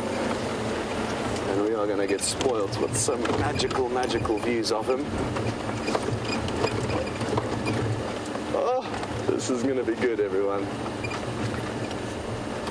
Here goes. He's busy churning up the mud with his foot there, you can see, creating the right solution that he can then grip up with his trunk and splay and splatter all over his body. I'm just going to keep quiet for a while and we can just listen and watch.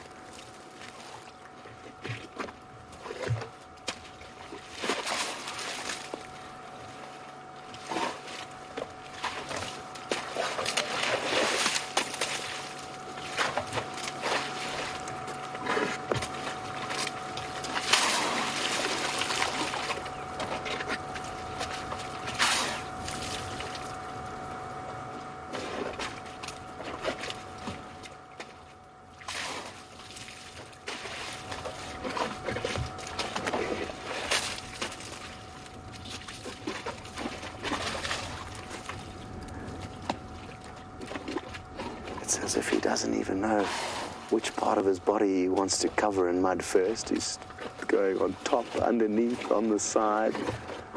It looks like he's getting the perfect consistency churned up there.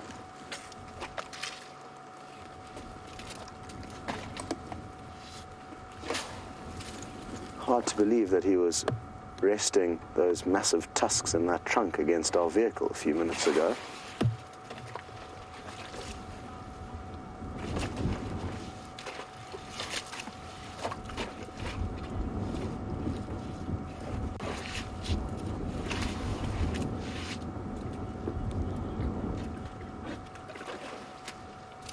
Hello to Lucy, Brian, and Inga, who have just furnished us with some very, very interesting information.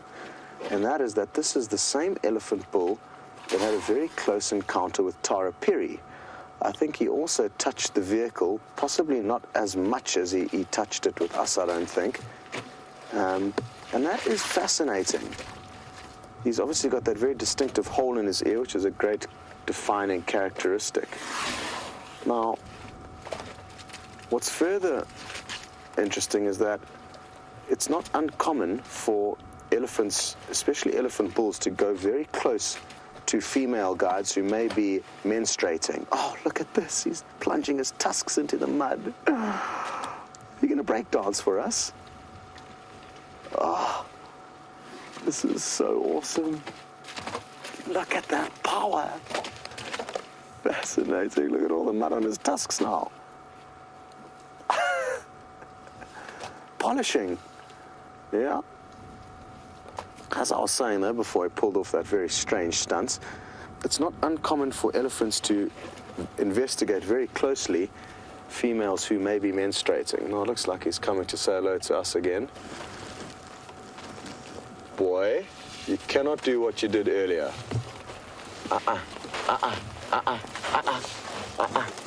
No. No. No. No. You cannot do this. It is bad behavior. Settle down, boy. We will not tolerate that ill behavior again. We are loving you being so close. No. No, boy. No. No. No. Go on. Whew. He is moving off, but we are going to send you across to James. And we are probably going to leave him be now. Hey. Settle down, boy. Settle down. All right, we'll just let Scott get out of that situation. Excuse my glasses, of course. It's very bright out here. We'll keep you updated as things unfold. But I'm sure it's just a case of getting out of there a bit more quickly. He is moving away from the elephant. Everything is okay. Fear not.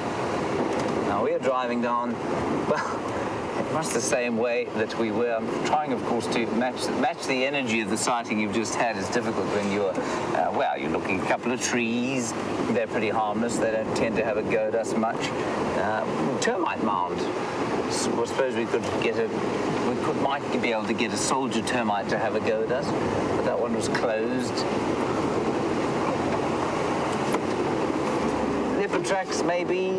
No, none. Find a leopard. Marula tree, very nice. Elephants like marula trees, of course. Anyway, we will keep you posted. Seems like the situation has died down wherever Scott is. He's now left the elephant and is all good. It's good. Interesting that elephant seemed to have a bit of a history with Wild Earth. Perhaps the same elephant, for those of you who are watching, that had a go at Tara Perry. The same thing, walked up to her, put his trunk on the car, and not his trunk, his tusk, and lifted it a bit. And then had an experience with Jamie where he walked up to her quite close as well. But didn't touch the car. So he's obviously a nasty, cheeky little butt. Oh, I nearly said a bad word there. Cheeky feather. Okay, let's head back to Scott and get an explanation from him.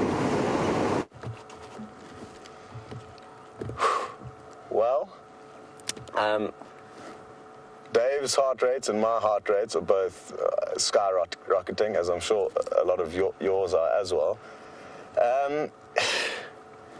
Words cannot describe what just happened there. Just the most fascinating behavior from this elephant. He's not being aggressive, he's simply being inquisitive. Obviously, 6 tons of inquisitiveness can be hugely scary, and even though he may not mean to harm us, he could very easily. That's why we did decide to start the vehicle, and what I did, he's just feeding gently over there now on the dam wall, as if nothing ever happened. At one point, I think I tried to push him away. That's why I've got some of his mud on my hand. He's also got all of this mud here from where he was pushing up against the vehicle.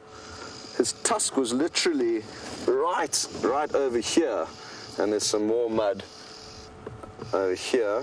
That was scary. That was probably, well, it was by far the closest I've ever been to a wild elephant. Earlier on, you know, when we got a whole engine between us and him, it wasn't as bad. But when it was just this flimsy door, which is essentially as thick as a tin of baked beans, and when he was right here in all his glory, it was terrifying. I thought he would have also responded to my voice. You would have noticed how I tried to escalate my volume and my voice to try and deter him.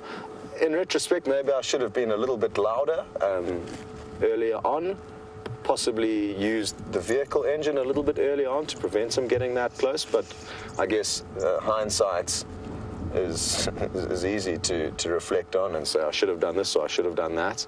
But just the most fascinating interaction with African giants. And I'm very, very happy that you were all here alongside to experience that, because I do not think that is going to happen again in my lifetime, and possibly neither in yours. So a magical memory shared with many, many people. So good stuff, Dave. Bit of a baptism of fire there. Earlier on, when we had that young elephant bull close to us, right at the beginning of the show, feeding maybe a meter from the vehicle, afterwards Dave says, "Wow, that was incredible. I've never been so close to elephants." Well, little did you know, Dave, that shortly after that, we were going to have one pushing against the front of the vehicle. Shortly after that, one right here. Dave did a great job on camera there, so well done for keeping your head and not running for the closest form of cover. Thank you for not abandoning ship. And again, I don't think you will ever get to film something like that in your life again. So that is one to put in the memory bank in a very, very safe closet. And again, what a great privilege that we got to share that with people around the world.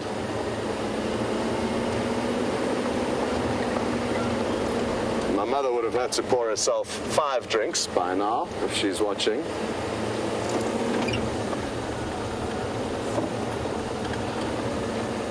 Paul Rizzo, you would like to know why Kirsty decided to cut away from me. I think if you were the director, you would have done the same thing, Paul. If that elephant had have decided to squash me, which it could have at any moment, there's nothing to say that it wouldn't, it wouldn't have been nice for all of you to see. So I guess that's Kirsty's reasoning, and I think she definitely made the right decision. It was getting a little bit too hairy. There was nothing we wanted to hide from you. As you saw, the elephant was still there, feeding peacefully afterwards.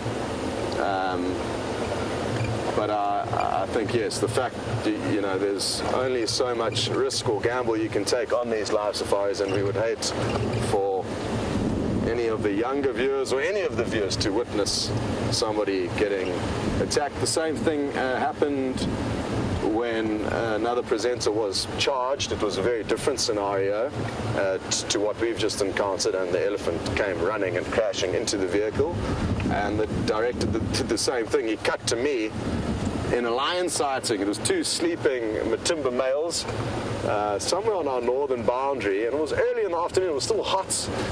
I knew that Mark was with these elephants, a herd of elephants. I thought, this is, elephant sighting. He's going to hold the fort for at least 15, 20 minutes before they come back to me. And all of a sudden, I just heard, crash, cut, you're live, you're live. So I was like, welcome back, everyone. And the director didn't decide to tell me what actually happened. So I was just like, not sure why you've come to us so quickly, but the lions are still sleeping. Alex tells me that I must tell you that Mark and Romeo, the cameraman, are safe. Everything's fine. I only found out what happened when I got back to camp, so that was interesting. Anyway, I think he also made the right decision, because we don't want to be showing tragic scenes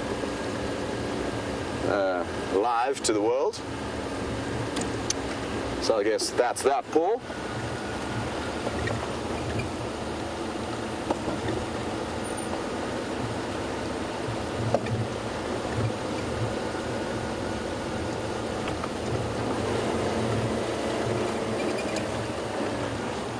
I would have loved to have a heart rate monitor there. That would have been fascinating.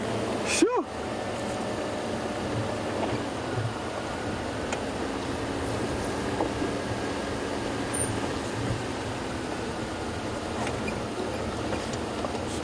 My hat trick didn't work too well the second time around, as you noticed. Maybe I need a bigger hat, a wide brim. Maybe one of the ones that the Australians use with corks on it would also have had a more desirable effect there.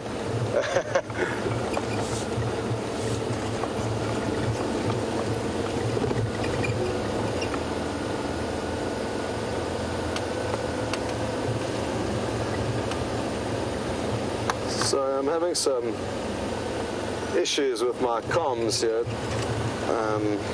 So I'm battling to hear the questions you guys are asking me. There we go, that seems to be better.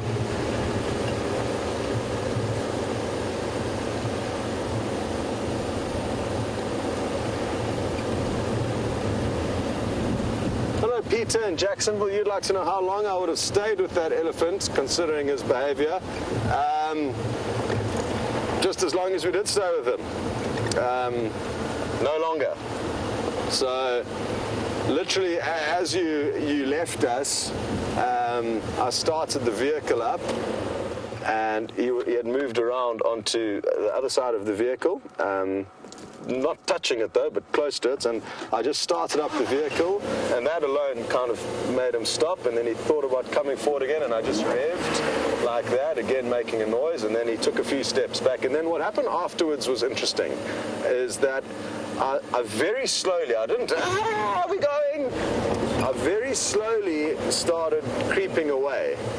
And as soon as I started creeping away, he started following. And then I stopped the car immediately, reversed, and did a loud rev as I reversed, just to say, no, you're not going to chase us. We are not running away from you. We're merely leaving because we've had enough.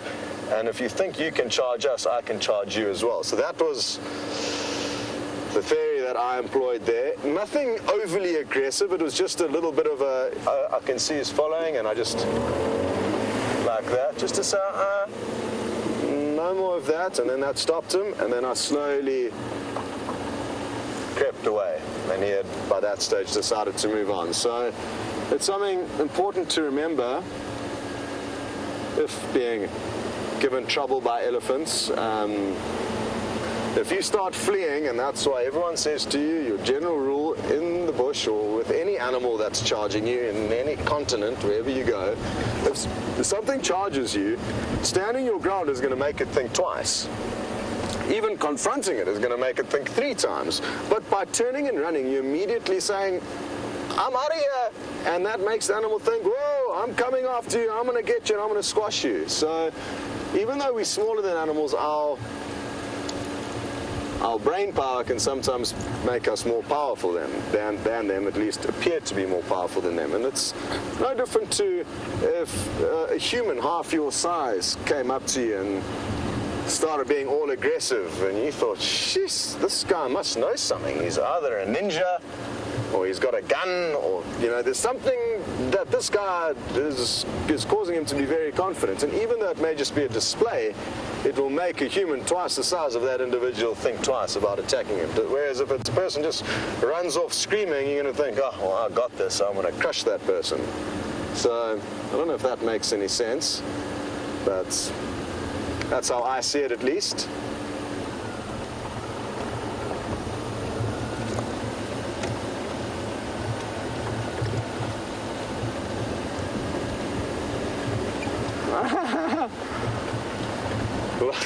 Lots of you are asking whether Dave and I need to change our pants. Yeah, I'll speak on behalf of myself. Probably yes. I was concerned at the end there, because I mean it would have been again so easy for him. And even though I don't think he was wanting to harm us, he was merely being inquisitive. An animal of that size may not know its strength, and if he had have sneezed, he probably could have killed us there. So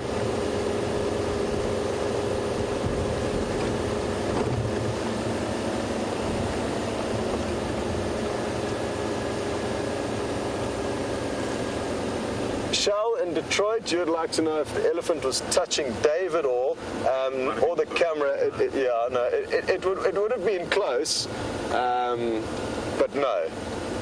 It wasn't, thankfully. Not that we can remember, at least. Phew.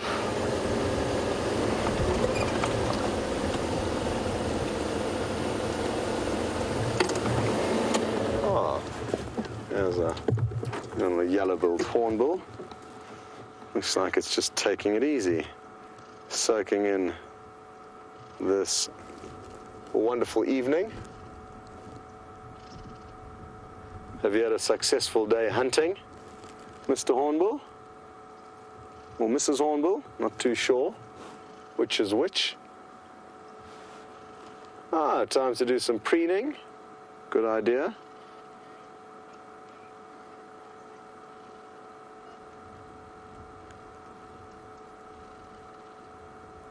This is one animal that I'm going to miss. It's such a fun-looking animal.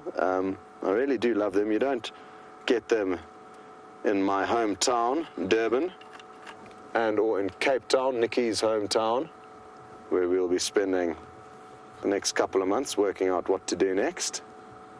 So I'm going to miss you guys. And your funny call, I've just tried to impersonate. What I'm not going to miss is when they come banging they see their reflection on the glass doors that lead into Nikki and my bedroom. And in the middle of the day, while we're having a snooze, you'll hear ka-dunk, and they've landed on the floor and they're pecking essentially themselves, their reflection, in those glass doors. So they can be a bit of a nuisance when you're trying to have our midday siestas. The crested barbets also sometimes get involved in that. I think it's a good exercise workout for them. Certainly doesn't harm them, just keeps them occupied. So I haven't bothered too much about trying to change that.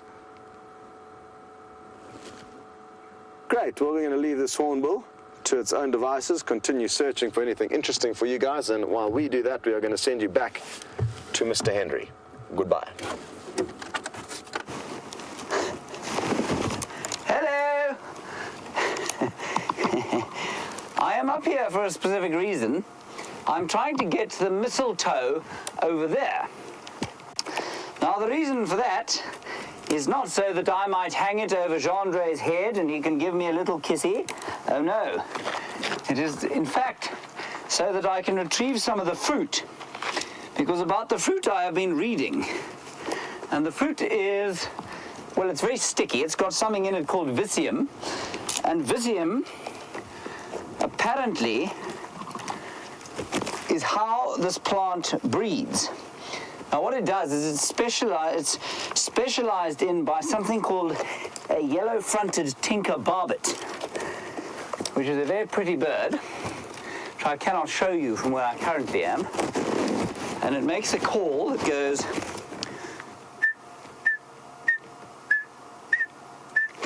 all day long. They eat about 170 of the fruits every day. And what happens is that the fruit is digested within the stomach of the bird. The skin comes off within the stomach, and then they regurgitate it. And it's covered in this viscium. And the viscium then sticks to the bird's beak as it is regurgitated. The bird then cleans its beak upon the tree, and then the seed sticks to the tree. And, oh, here we go. I can't believe I found one. So this particular little piece of plant here, I don't know if you can see it clearly, is the mistletoe, and it's growing from, I can't even find the source of it, there are a few different plants. It's actually growing, Jean-Andre, from the edge of the sort of further sticky outy branch. There's a huge gall from which this plant is growing, and I'll bring down the seeds now and you can have a look at them. Now we'll try and sort of pick out the sticky viscium, and you can see exactly what it is that the bird gets stuck to his beak before he then sticks it on the side of a tree, and it then grows from there. Jean-Andre, why are you giggling? Here we go. Beautiful sunset about to take place with any luck. And marvelous clouds, as I said earlier, allowing us to enjoy the afternoon without the blinding light of the sun. Now, one other interesting thing about this tree, Jean-Andre, if I might, before I fall out of it, is the state of this branch I'm standing on here. You can see that it's bent at a kind of odd angle. And it's bent at this angle because an elephant has pulled it off a few times, and it's kind of growing all over the place. And this is, of course, a great adaptation of the marula tree. It has learned to cope with the machinations and attacks from elephants that beset them every so often. Elephants love the fruit. Elephants love the bark. Elephants love the leaves. All right, this is going to be the awkward bit. Here we go. And we're down. Jean-Andre, why aren't you clapping? You would be if you weren't operating the camera. Thank you very much, thank you. Whew. Here's the seed, or the fruit. So what the barbet will do is eat this green thing, and in its stomach, of course, is a gizzard, and a gizzard is a little kind of muscular pouch that's filled with stones. And that muscular pouch will tear off, here we go, this is going to be fascinating, will tear off this bit, the green bit, and then the barbet will regurgitate this seed. How's this? This is incredible. It'll regurgitate the seed will get stuck on the beak, and you can see all that viscium there. And it cleans the beak against the branch, so it'll fly off, and then you've seen birds cleaning their beaks against the branch, and that will stick against the branch from which a new mistletoe plant will grow. How cool is that? I think that's really cool. Okay, there it is. We'll see if we can get one to sprout from there. It's very, very sticky. Let me plug myself back in and we'll carry on our search for the leopard. I'm really glad we managed to do that. I was terrified that when I got up there would be no fruits, and if there were no fruits, then I'd just have looked like a palooka standing in a tree. Well, wouldn't be the first time I've looked like a palooka standing in a tree. I think we're in for a magnificent sunset today.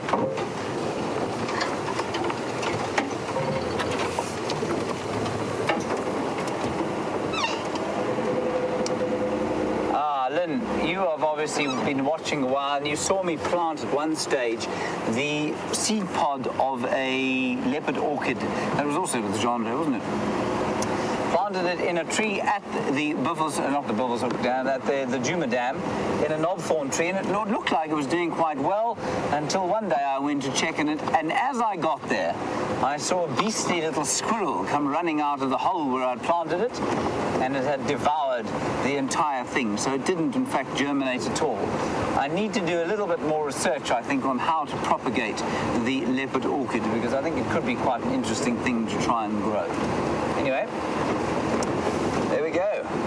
Andre, shall we see if we can grow this one? I'll tell you what, we'll try and plant that seed. I've got a few in my pocket, and we'll see if we can't plant one of them on a tree around camp, and we'll see if it grows. Now, there's some concern about these mistletoes that they are, perhaps because of the drought, they're not as affected by drought as other trees are, because they just suck the kind of moisture out of the trees, and that they are causing die-off on the marulas. And the marulas are actually starting to slough off. So sacrifice the part of the tree that is being affected by the mistletoe. So that was a very big mistletoe plant. And it was, I don't think it's, I mean, maybe it's a coincidence, but it was a fairly scraggly marula tree. And the big, healthy marula trees, you don't see these mistletoe plants in. It's those ones with the scraggly leaves that you often find them in. And what the trees can do is then sacrifice the limbs that the mistletoe are growing on. They shut off all circulation, and those branches will then fall off eventually, and the mistletoe will plummet to the ground. And I think that's what was going on. Now, apparently Scott has got some male leopard tracks on, well, not too far from where he was last seen. So that's quite interesting. I, of course, came here in the hopes of finding male leopard tracks. I have found mistletoe. Anyway, we'll keep on keeping on. Ah, thank you. That's very nice. A viewer gave me 8.3. I think it's Beth. Gave me an 8.3 for my tree climbing efforts. Jess gave me struggling to hear names today. Jess, you gave me an 8.3. I think it's, well, I mean, it's quite kind. It's not very kind. My tree climbing was quite good there. Jean, what would you give me? 2. Okay. Well, Jess, thank you. You're obviously much more generous than Jean-Andre. We're going to go back towards the water hole at Buffelshoek and see if we can't find some more tracks there. Or perhaps, now that the heat of the day is kind of starting to ebb, perhaps a lion or a leopard will come out and have a drink. We still don't know where the rest of the Nkuhuma Pride is.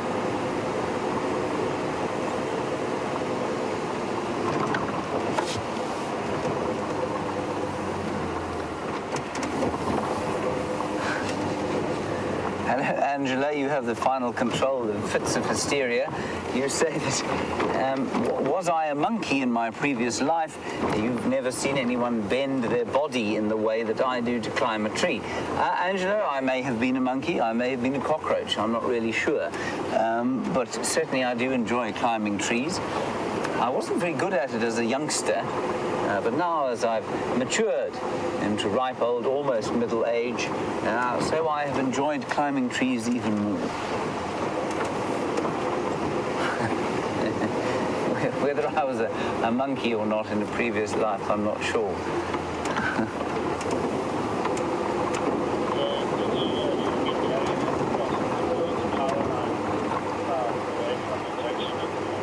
Now, Marianne, I think you might be right. You say that you've been taught your entire life that mistletoe berries are poisonous.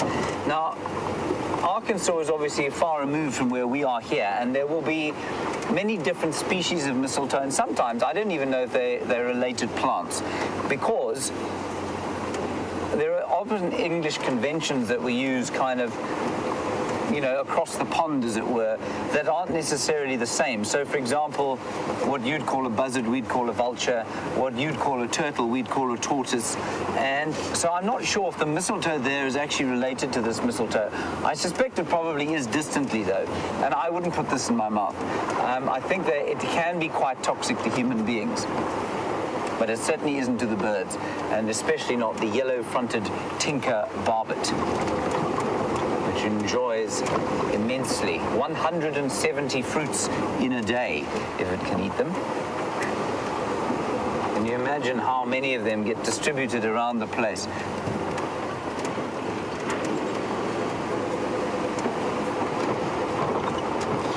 And Angela, you want to know if mistletoe is seasonal, if it grows all season? It's definitely seasonal. Remember that it gets its nutrients from the tree. So if the tree goes, it's a parasite.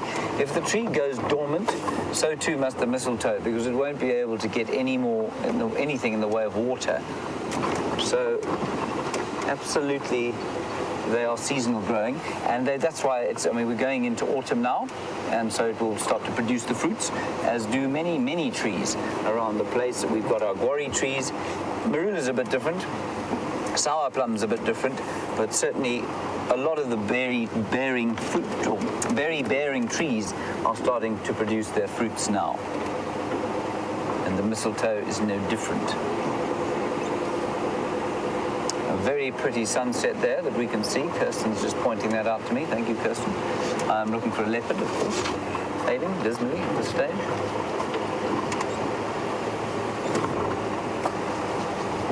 The other interesting thing that happened while you were away chatting with Scott was that Jandre, of course, nearly doesn't realize this, but he nearly ended his life on a marula tree by mistake.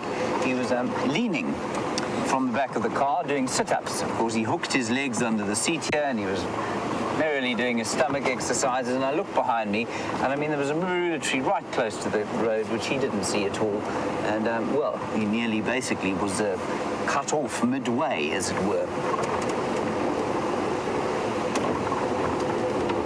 Right, that's quite a bitter link coming up here. Apparently, Scott is actually tracking a leopard as opposed to hoping to track one. So let's get across to him and get an update there. You see, a guide of James's wisdom and experience doesn't actually need to track animals. He can sniff them out with his nostrils. So, I mean, it's only due to my inexperience that I have to do this hard work, dangling my head over the side of the vehicle, trying to work out what these big cats have done. James just has a feeling and finds them that way. There were big male leopard tracks. I think they're fresh. I think they're from sometime this afternoon. They look very crisp and clean. Now, heading up towards this direction past the Philemon's Dip pump house, from that point I have lost the tracks. I'm not too sure where that leopard headed. It could be that I'm wrong and the tracks are not fresh, and that's why I've lost where they've gone on a busier section of road where people have driven over those tracks. Or maybe he's just lurking somewhere in this little riverbed off to our right. We have one or two go-away birds calling, quang, quang, just off to our right.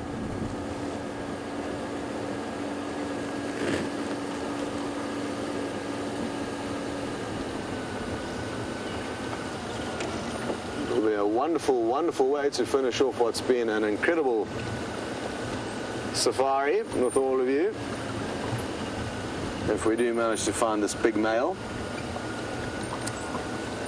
But it doesn't appear that he's come this way. I can see a few monkey tracks. This is another road that was dragged today with tires, so it's incredibly easy to see any tracks on it. It's perfect fine film of powder.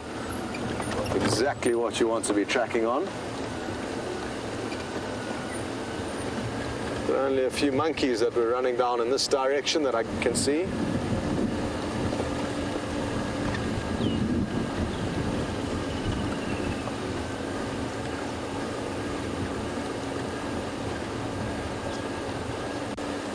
Hello, Jen Sherman, who has said that the go-away birds will always remind you of Nikki and myself, and I take that as a compliment. They are wonderful birds that I'm very happy to be associated with, so thank you for that, Jen. And my offering to you, Jen, is a beautiful sunset that I'm going to turn around for and just show you a glimpse of now. I mean, look at that. Beautiful. The sun just dipping below the horizon, some silver cluster leaves in the foreground, one or two marulas, and a bearded woodpecker doing its loud drumming call in the background. It'll do it again. Come on.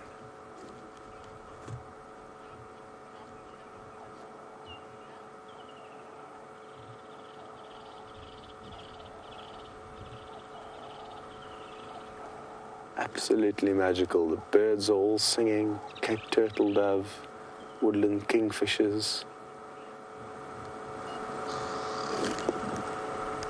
That was a Cape turtle dove you heard there. And Murphy's Law, as soon as we give the birds some praise for their wonderful call, they go quiet. And,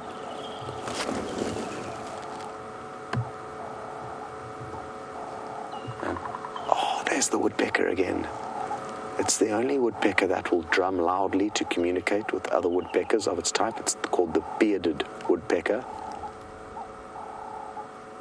Cuckoo-roo, cuckoo-roo. It's a Cape turtle dove calling.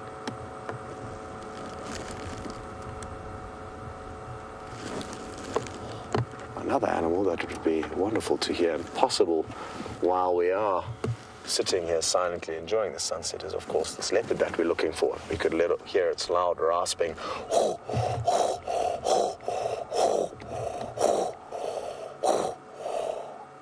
That would be nice. All right, let's try and get... Oh.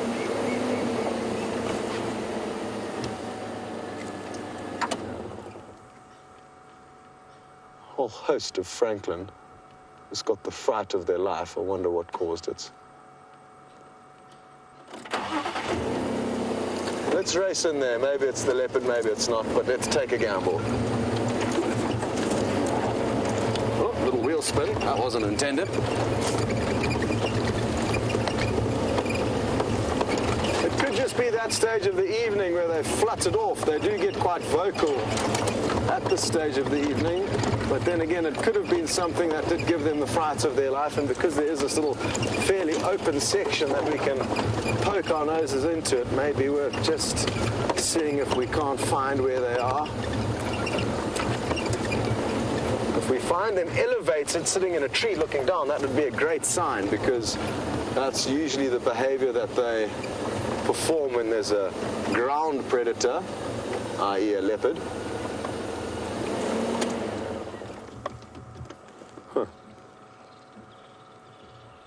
Whereas if they stay on the ground, then that's usually a good indicator that it is a aerial predator that's giving them a hard time.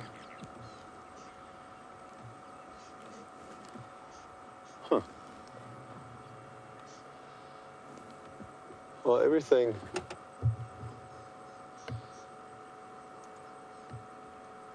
appears to have calmed down to a panic. Just listening carefully though, just to make sure I can't show any other birds. You know, the Franklin may have got a fright initially, and then other birds like rattling cisticolas or go-away birds could continue the alarm.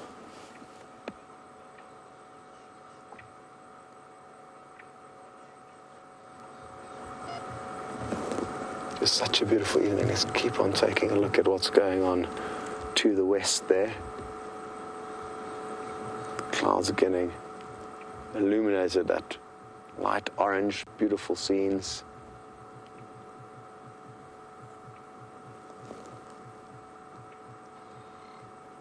Cape turtle dove.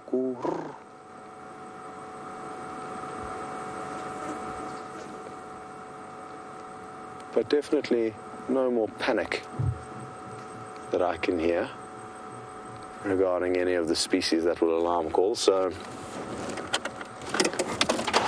let's stick with the initial plan, which was to head back up to Quarantine, which is a large open area where we'll hopefully be able to get you the last few moments of the sunset. And while we race across there, we are going to send you back to James.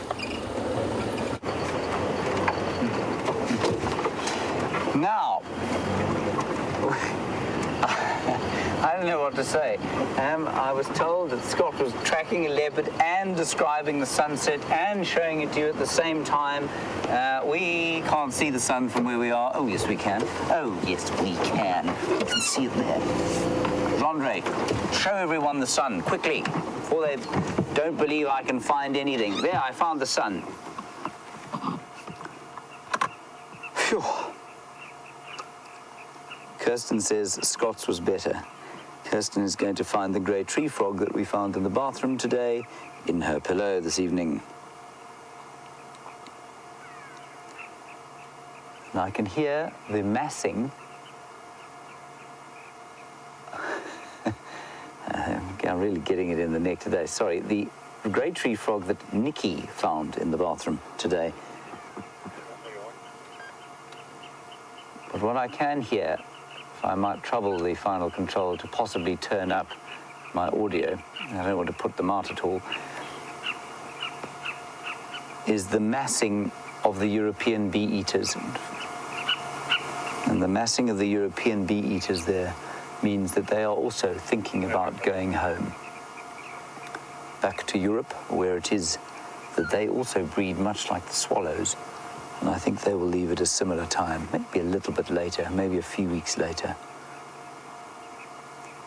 And I think I'm going to sit just right here until the sun dips down below the horizon. Just turn this game drive radio off. There you can hear them. Chip, chip, chip, chip, chip, chip, chip, chip, chip, chip, chip, chip.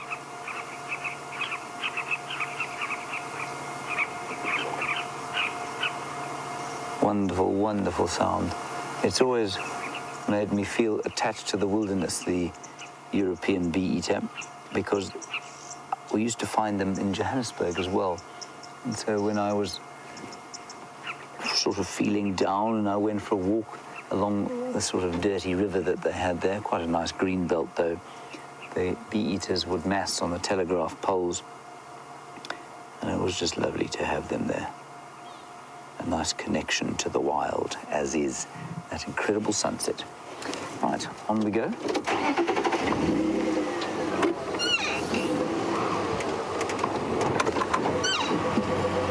Rondry, why have you not spotted a leopard today? Not found as attractive. That is also true. Fair point. Now, the first time Jean-Andre came on drive, there was a leopard sitting right there, and we drove past, and of course Jean-Andre, it was his first day, and I thought he was this great galumphing palooka with enormous calves on the back of the vehicle, and he said, I think there's a lion in there, and I said, don't be ridiculous, I definitely would have spotted it. Well, it wasn't a lion, but it was Mvula. So I was hoping he'd rather fancy a repeat performance today, but alas, he has not. Perhaps there is still time. No alarm calls this side of the reserve. And interestingly, you know, Buffelshoek Dam was a focal point for a long time. When the beginning of the drought came, it was the only kind of natural, well, semi-natural waterhole that had water in it, unpumped waterhole. And then it dried out completely for the first time, I think, in 20 years. And now nothing has come to drink there. I haven't seen anything come down to drink. Just a few birds have returned, but not much else has come back there. And I think it's indicative, A, of how much water there is, and B, how amazingly resilient and adaptable the animals are. I don't know where the hippo that lived there has gone. I don't know where the hippo that lived in Peter the hippo that lived in the pan, I don't know where he's gone either. But quite possibly up to Buffelshoek, at least up to Sydney's dam, where after that rain, there'll just be that much more water.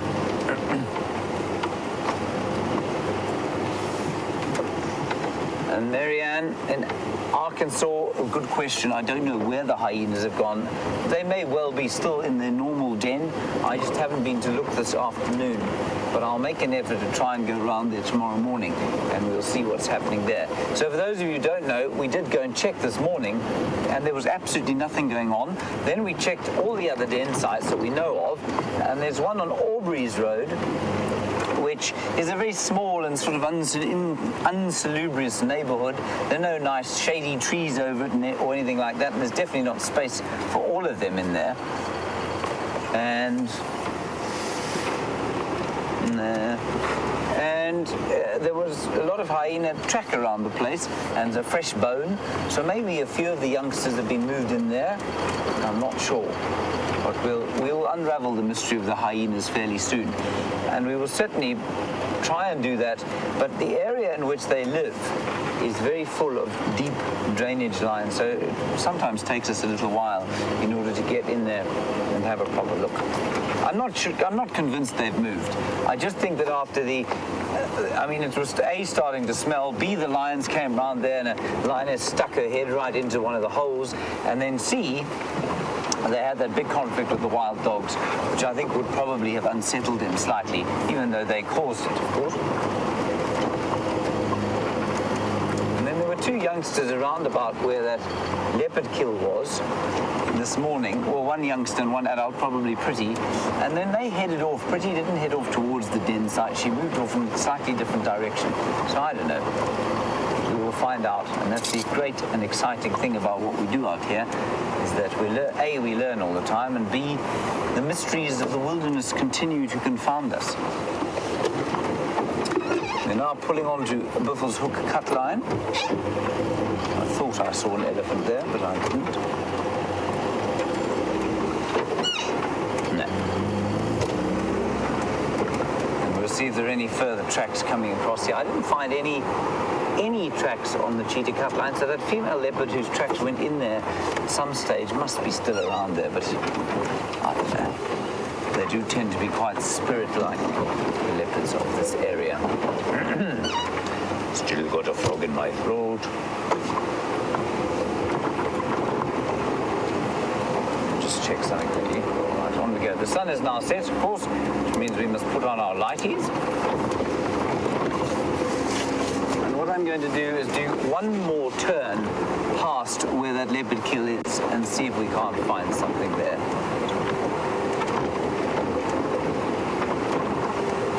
It's interesting. And Zoe, you want to know, obviously during winter the dawn chorus is that much more quiet, and you want to know if I associate any particular bird with the winter time.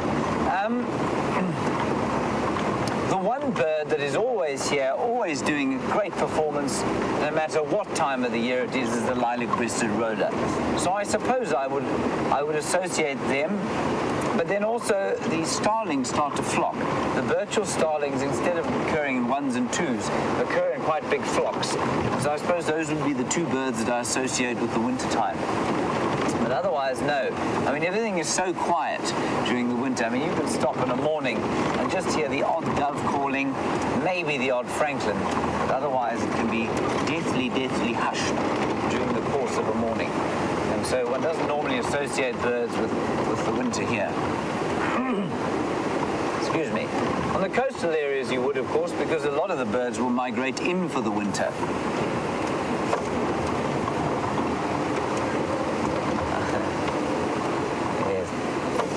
Gilly, I completely agree with you. I have the same feeling here.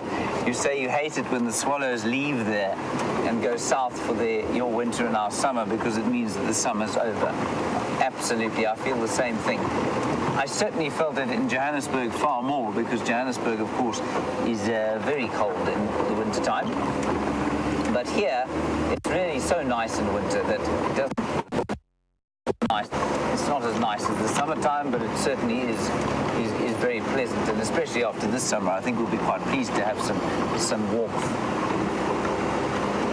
at least some cooth. I called a lion, or at least I called a buffalo a lion today, so the fact that I confused warm and cool is not that unusual.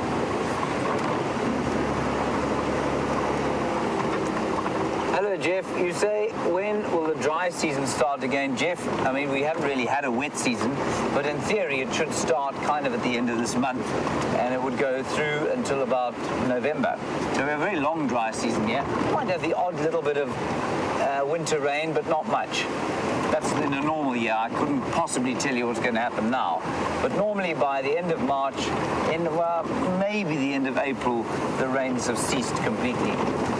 And then we'll have 3 months of the most astonishingly perfect weather. There'll be 1 or 2 days when you'll get a cold front coming through, but otherwise it's just clear skies, balmy, warm days and chilly mornings. It's beautiful.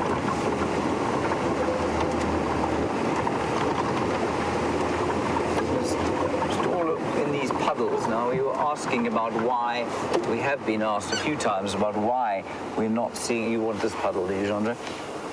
It's much less impressive puddle, but you can have this one if you want. There, thank you. He said, well, that's a decent-sized puddle, really. This is a joke. There, it's a much better puddle, don't you think? We've been asked why there are no animals at the Djuma Dam Pan at the moment. Well, that's why. There's lots of water around the place now. It won't last long unless we have more rain. Within a week, those will all be dry. But that's why the Djuma Dam Pan is that's why the Djuma Dam Pan is not active. I'm laughing, of course, because I don't know what I've done to cause offence, but I'm getting it in the ear sarcastically from Kirsten, who says, when I've left the high action pan, could we link across to Scott? Over to Scott.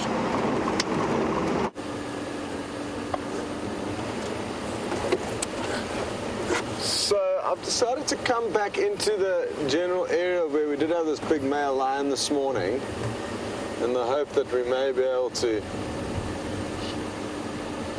hear some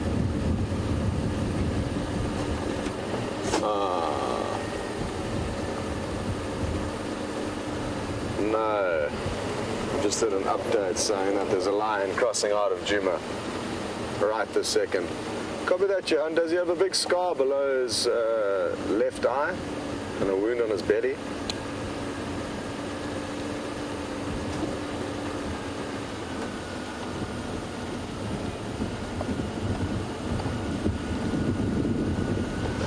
Oh well, that could have been our lion that we were looking for. Oh, that's so frustrating. Yeah.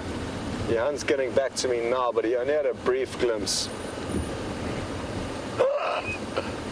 And he's following some buffalo. Torture. Okay, copy that, Johan. Thank you very much. So,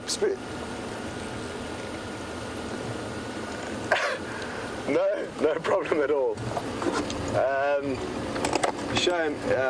Johan is in the same boat as us. He cannot go any further than our southern boundary. So to wave a sighting like that goodbye is obviously soul-destroying. But there's good reason for the traversing agreements that are in place. It's just sometimes it can be torture. More torture for Johan, I guess, than for us. He's the one who saw the lion, saw the buffalo, and then waved them goodbye.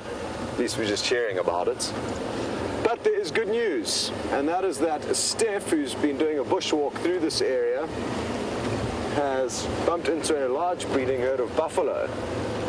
And they are somewhere just up ahead of us, so let's go and see if we can't find them. And who knows, maybe we'll find some other lion that are following them.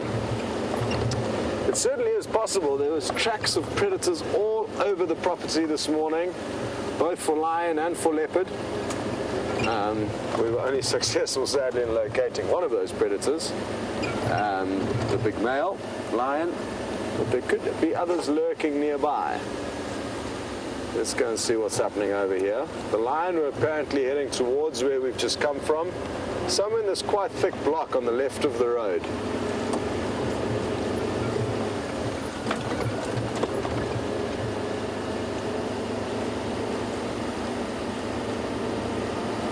And large breeding herds of buffalo are a favorite of lions, more so than the big old bulls, because it's a lot easier to take down younger calves or weaker old females than the big old bulls.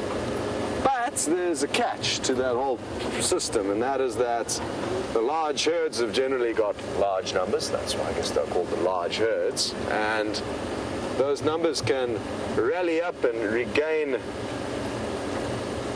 composure after initially being chased by a lion, and then chase the lion off any unfortunate buffalo that may have been brought down.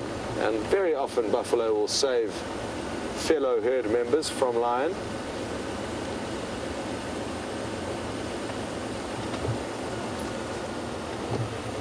Where's the buffalo?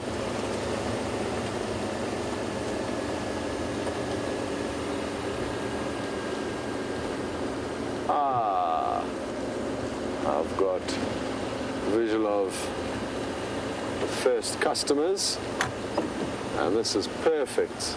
They're on each side of the road, slowly feeding towards us. They seem quite spread out at the moment.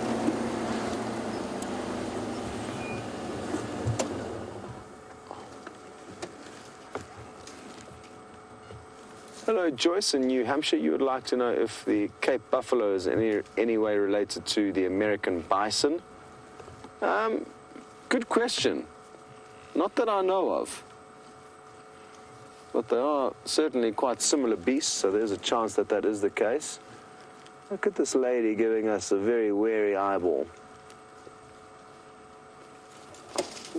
Sadly, that little clump of round leaf teak is covering the center of her head, but although now it's blowing out of the way, and you'll see that and notice that she doesn't have a big crown of horn in her middle parting. She's got a hairy kind of center parting. That is indicative of the females. Both the male and female buffalo will have horns, so you cannot use horns as a distinguishing feature for genders.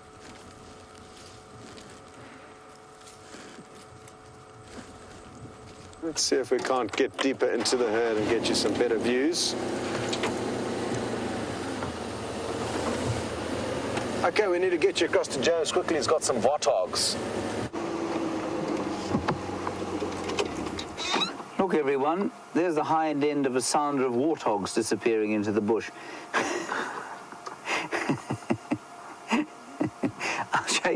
I'll show you where they came from. Or Gendre will. There, they came out of that mound. There's a hole there, and they just don't like the sound of the vehicle. I'm not going to hang around here. I don't want them to feel like they have to go rushing off into the bush. But we've been now past here the evening roundabout this time, 3 or 4 times, and they stick their heads out, and you put the camera on them, and you think you're going to get a link, and then they go. They all leap out as fast as they can. How they all fit in there, I don't know. There are 5 little ones and 2 adults. How they fit in that tiny hole, I can't imagine. It must be very hot. Let's go back to Scott with his buffalo. Now, something caused the buffalo to get a fright. It could simply be that there's some male impala coming and running in our direction. The buffalo all started stampeding off. They're looking back now in the direction that the buffalo came, the impala came running from, and I think they just got an unnecessary fright from impala. Although no, yeah, I can hear buffalo stampeding further up ahead. Listen to that.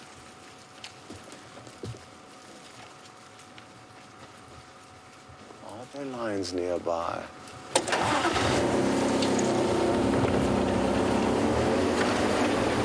It's very thick in here. I just want to try and get behind these buffalo and see what may have been causing them to run. It could simply be that there's sense of lion in this area. That male lion did walk down this road last night. We backtracked him after we left him this morning. So maybe they can just smell him and are cautious for that reason. It's a very large herd of buffalo, of which I think I can see a few more members here, or these elephant. No, these are elephant now. Huh. Just found a little gap. There's some ellies, but I'm not going to spend time with them. I'm just going to try and work out what's going on, what's causing these buffalo to stampede.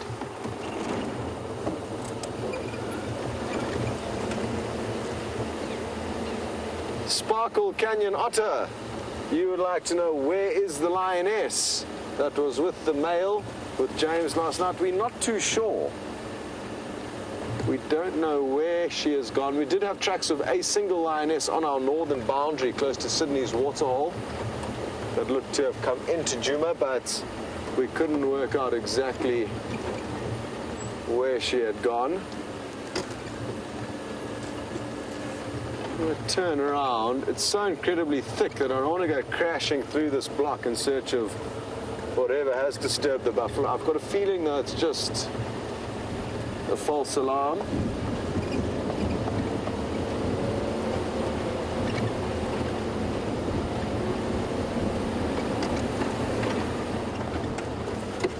Somebody asked this morning what would be the one thing that I would love to see before I leave, and it would be probably an epic lion buffalo hunting sequence.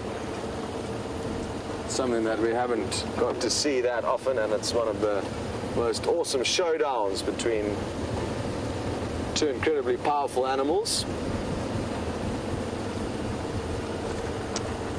And who knows, maybe we're just about to get spoiled with that.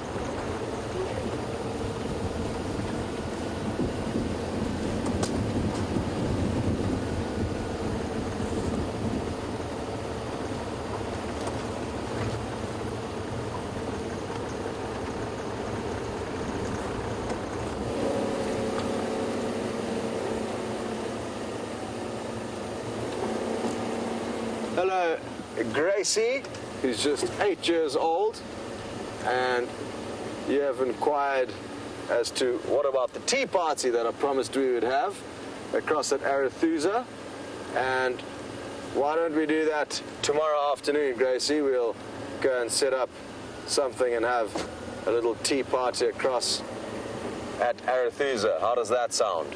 You let me know, and that would be great. But we can definitely do that before I head off.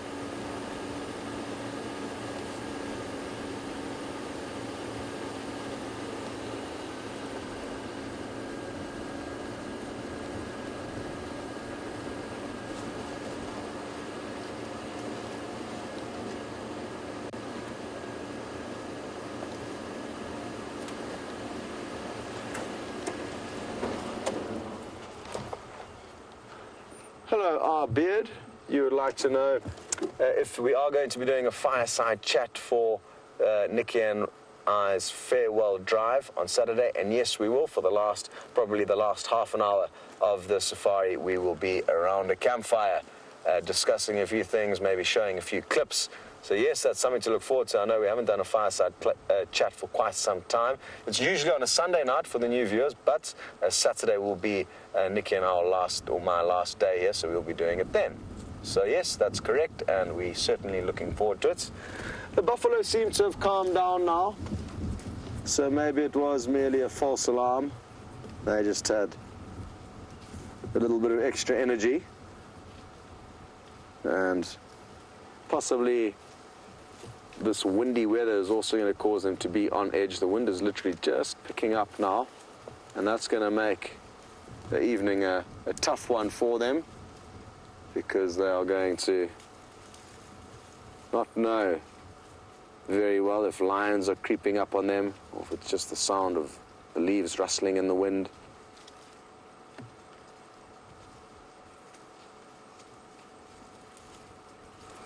Great, well, as we watch this herd disappear off into the thickets, we are going to be sending you back to James.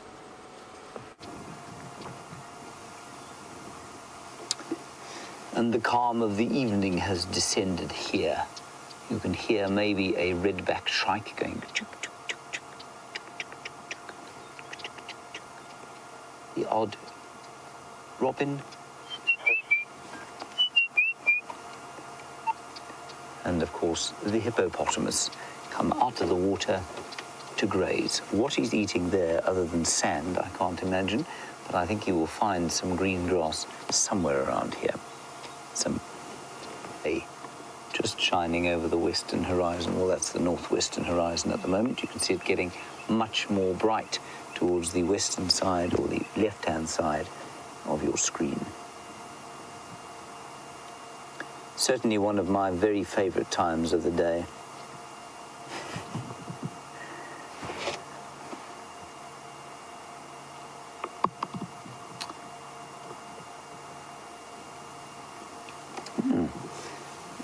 Well, I'm very pleased that we could deliver a hippopotamus to you, Sparkle Canyon Otter. That is, of course, daily. We learn a new Twitter handle that is astonishing. Sparkle Handle Otter. wonderful. Now, interestingly, those Egyptian geese have almost the identical diet to that hippopotamus. They are grass and leaf eaters, unless you happen to find those odd ones at Buffelshoek Dam, and they eat fish, which is quite astonishing. And the hippos will be very grateful for the slightly cooler weather. They don't like that blinding heat that we've been having, and they'll enjoy the fact that despite the fact their water is, well, not compromised, but there's just less of it, they can at least cope with the heat. It's the perfect time of the day, this, to just sit and take a deep breath in and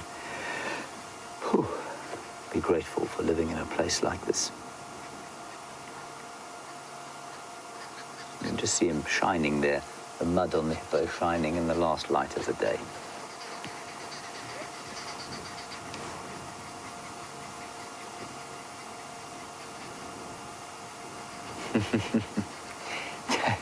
Thank you, Oki in Oklahoma. That makes me feel much better indeed, I must say. You say that, you know, we like to see the animals all the time, but you like, and you do too, but you like to come along just for the ride as well. Thank you. That does make me feel better after a drive like today. I'm glad that driving about looking for things as opposed to actually seeing them was still relatively entertaining for you on the back of this car with Jean-Andre and I. Thank you for that, Oki. Okay, I think we're going to leave the waterhole now and make our way slowly down Aubrey's Road. And the reason for that, of course, is I just want to see if there aren't any hyenas there. And we're not going to go to any den site because of the dark, but I did hear hyenas calling earlier. And they were calling definitely from the original den site on Mvubu Road. So maybe they're all still there, but maybe the clan has just split up a little bit, and that's also not unusual. Let's shine the light. Quite a wind coming up out of the southeast, sort of taking away any clouds that there were. There's an exceptional pile of zebra dung there, Jean-Andre, that you missed. Most impressed that I managed to find that. It was perfect, you know, perfect pile, and everything arranged symmetrically.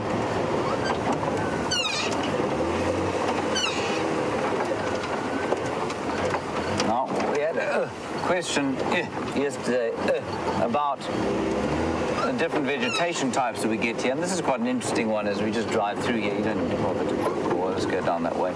And this is called a sodic area, and what it means is that the soil is particularly rich in, unsurprisingly, sodium, and that makes the grasses very nutritious. And that's why when there's a little bit of rain and the green stuff comes up, there will be an enormous attention focused on a place like this by the grazing herbivores, which are now not with us anymore.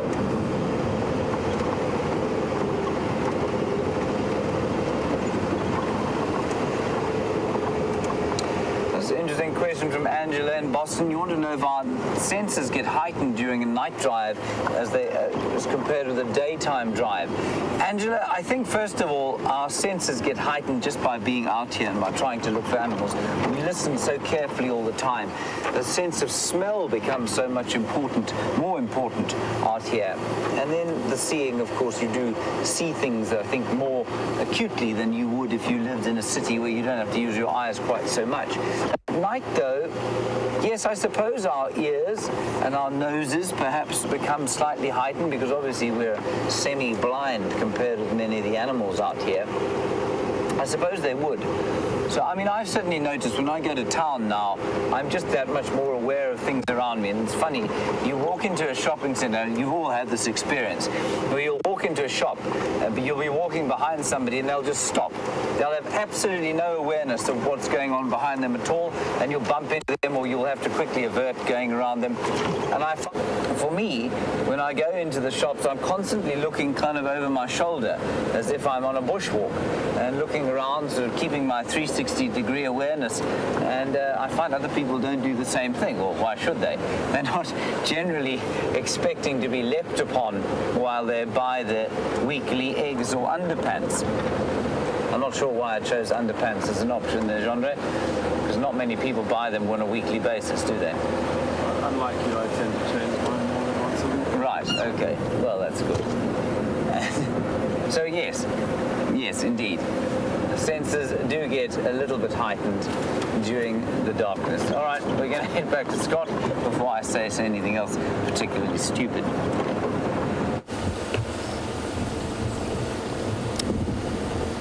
So, what is the cover of darkness going to unveil for us tonight? Time will tell.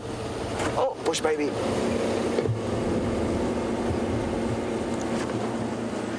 Just keep on there. This is its home. And we've just found a bush baby nest, which is incredibly fortunate. Let's just get into a comfortable spot here. Probably there. Okay. In that little fork of the tree there's a hole. And if you just go down a bit. Okay, are you fully zoomed in? Straight into that little hole there, Dave, just below the green leaves is where we are. So that's you're perfect. And you can see a little bit of movement there. We are going to get some incredible views of this bush baby.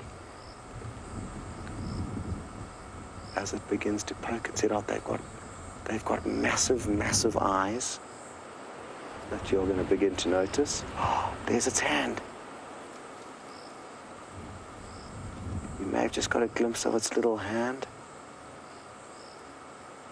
And I'm fairly certain that if we just be a little bit patient, it is going to pluck up the courage to poke its head out and give us some great views of it. This is so wonderful that we found their little nest in this tree, because now we know that we can come back here and find them. There was two. I saw two little tails doing their best to creep into that little hole. Come on.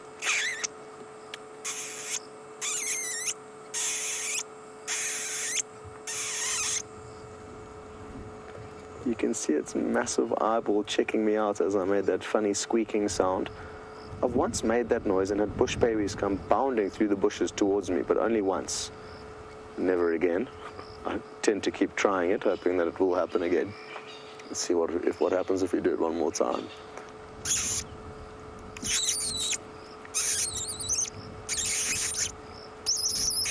It's having a look. Hello. Hello, you little cutie. For those of you who are new to the Safari Live experience, a bush baby is essentially a nocturnal primate. So it's a monkey that does its business at night. It's got the ability to launch itself from a standstill, then flying at 6 to 10 feet in the air and landing perfectly on a branch after dark. So they are incredibly skilled and agile nocturnal critters. And interestingly, what they feed on is mainly sap from trees, or the gum from trees. And they'll actually go in and tap into various parts of various trees and then go in and a couple of days later, or maybe the following day, to essentially feed on the sap that's been oozing out of the tree while they've been gone. So they are professional gum tappers, you could say. They will also occasionally feed on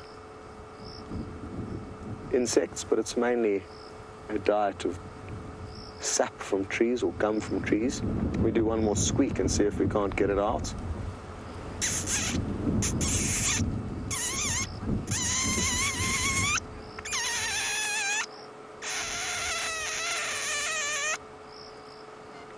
We've got a little bit of movement there. Jeff has just mentioned that if you do that same noise in America, you'll get raccoons coming to investigate.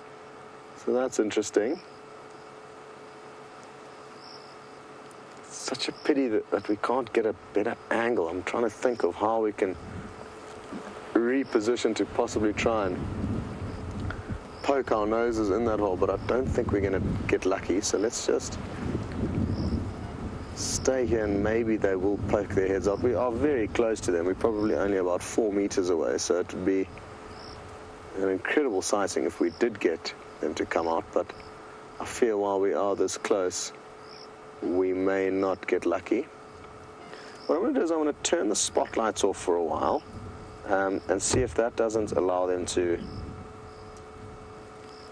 relax. Oh no, and you can't see anything. Tricky. What to do, what to do.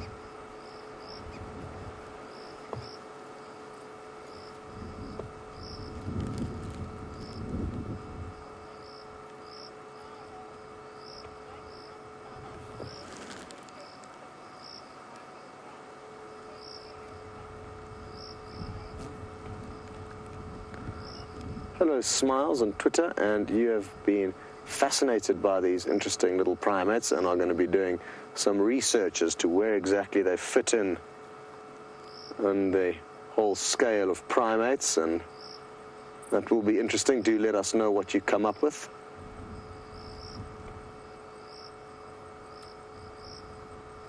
This is the lesser bush baby that we get in this area. You also get the greater bush baby, which is far larger. And that hole is very small that they're squeezed into. I'm actually surprised they could fit in there. It's probably only about 2 inches in diameter. And Patricia, you've commented on that ginormous eye that keeps peering out at us from that hole. It's ginormous in relation to their head. It's almost about a third of the size of their head is taken up from their huge eye, which obviously aids them in hopping from branch to branch at night.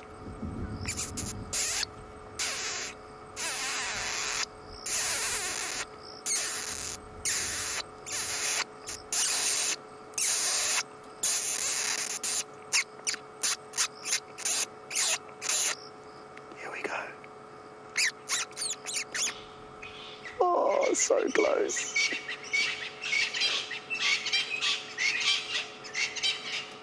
See its little ears poking out there. Come on, you will make so many people around the world happy if we just get to see a little bit more of you. Franklin's went absolutely bananas there, almost to celebrate our better view of it. What's going on in there?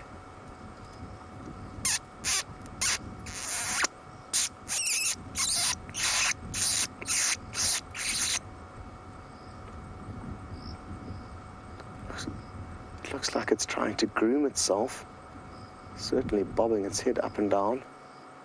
That you'll be able to see.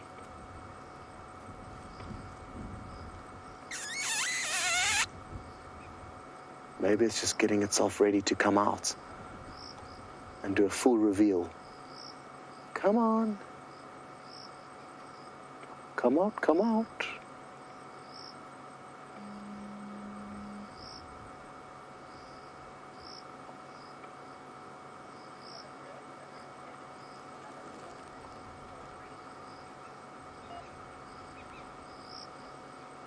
Not having much joy here, but I really do think it's going to be worth sticking around, because if it does decide to come out, we're going to get absolutely spoiled with some incredible views.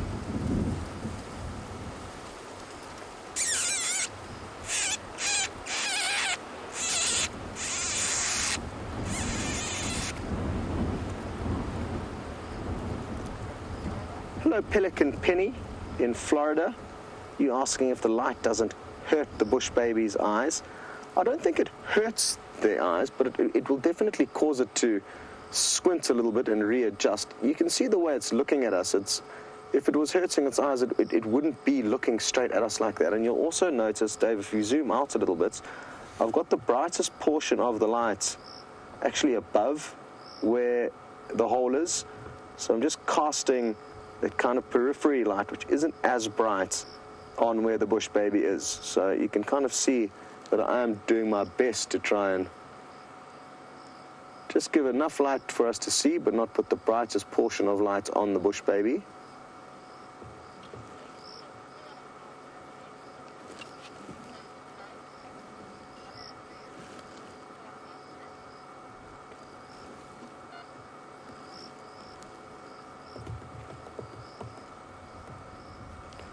Come on.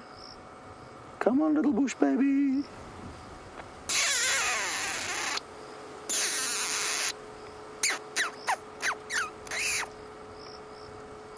think it's wizened up to my little squeaking sounds. It's not seeming to pay as much attention to them. Well, I don't think it is going to come out while we are so close.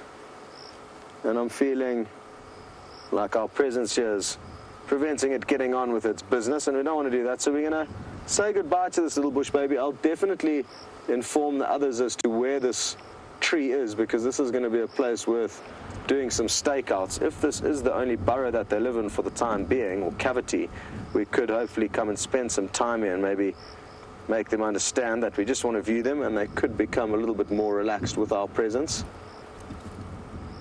But for now, I think a lot of you will agree that we should push on and leave the little family of bush babies be. That was really, really awesome though, and glad that we've found one of their homes. Thanks, Dave. Well, that brings us towards the end of the safari, so thank you very, very much to everyone involved. Well done, Dave, on camera, who remained composed during one of the most hair-raising sightings I have ever been involved in with that big elephant bull on 2 occasions. The second one was obviously the most frightening of the 2. And very happy that you guys were there alongside us to experience it and share those memories, because that is not going to happen again anytime soon, I don't think. So awesome stuff, and well done to Kirsty and Nikki and the girls in the final control room. We will all be joining you on the sunrise safari, or you'll be joining us. Either way, we'll all be out in the morning, first thing, to see what's happening. So look forward to that adventure with you. We'll see you all then. Back to James. Oh, it is a blustery night, everyone. The wind is coming out of the southeast at quite a rate now, and the impala are looking terrified. They're coming out onto the clearings here to see if they can see what is going to try and eat them during the course of the night. There was a leopard heading in this direction. Those are the tracks that Scott had, and I'm sure that's we saw you with him just down the other side of quarantine clearings. What I'm going to do is just head towards the Djuma Dam pan. I don't know if it's actually, the camera's working. Is it working, Kirsten?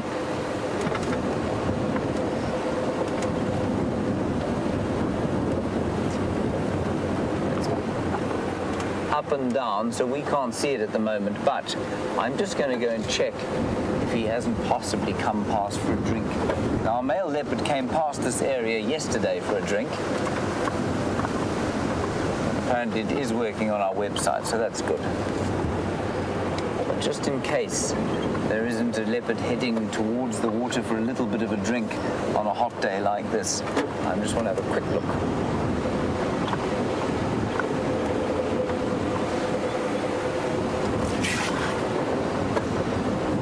So this wind is lovely. I mean, there's a really nice temperature at the moment. Not so Gendry.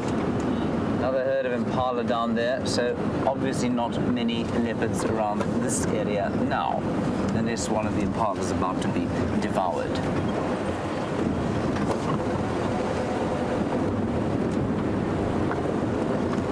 Just quickly have a look here. We've only got about 20 seconds left, so I will just quickly say thank you to all of you. Once again, wonderful discussions that we had. Especially enjoyed those kids today. Wasn't it great to talk to them today? And a big thanks to Gendry on the camera today. Well done, Gendry. Scott, of course, with David. I'm glad they're okay. And a big thank you to Kirsten and Nikki in the final control. We will see you tomorrow at 05:30. And when the dawn breaks, stay happy where you are, and see you then.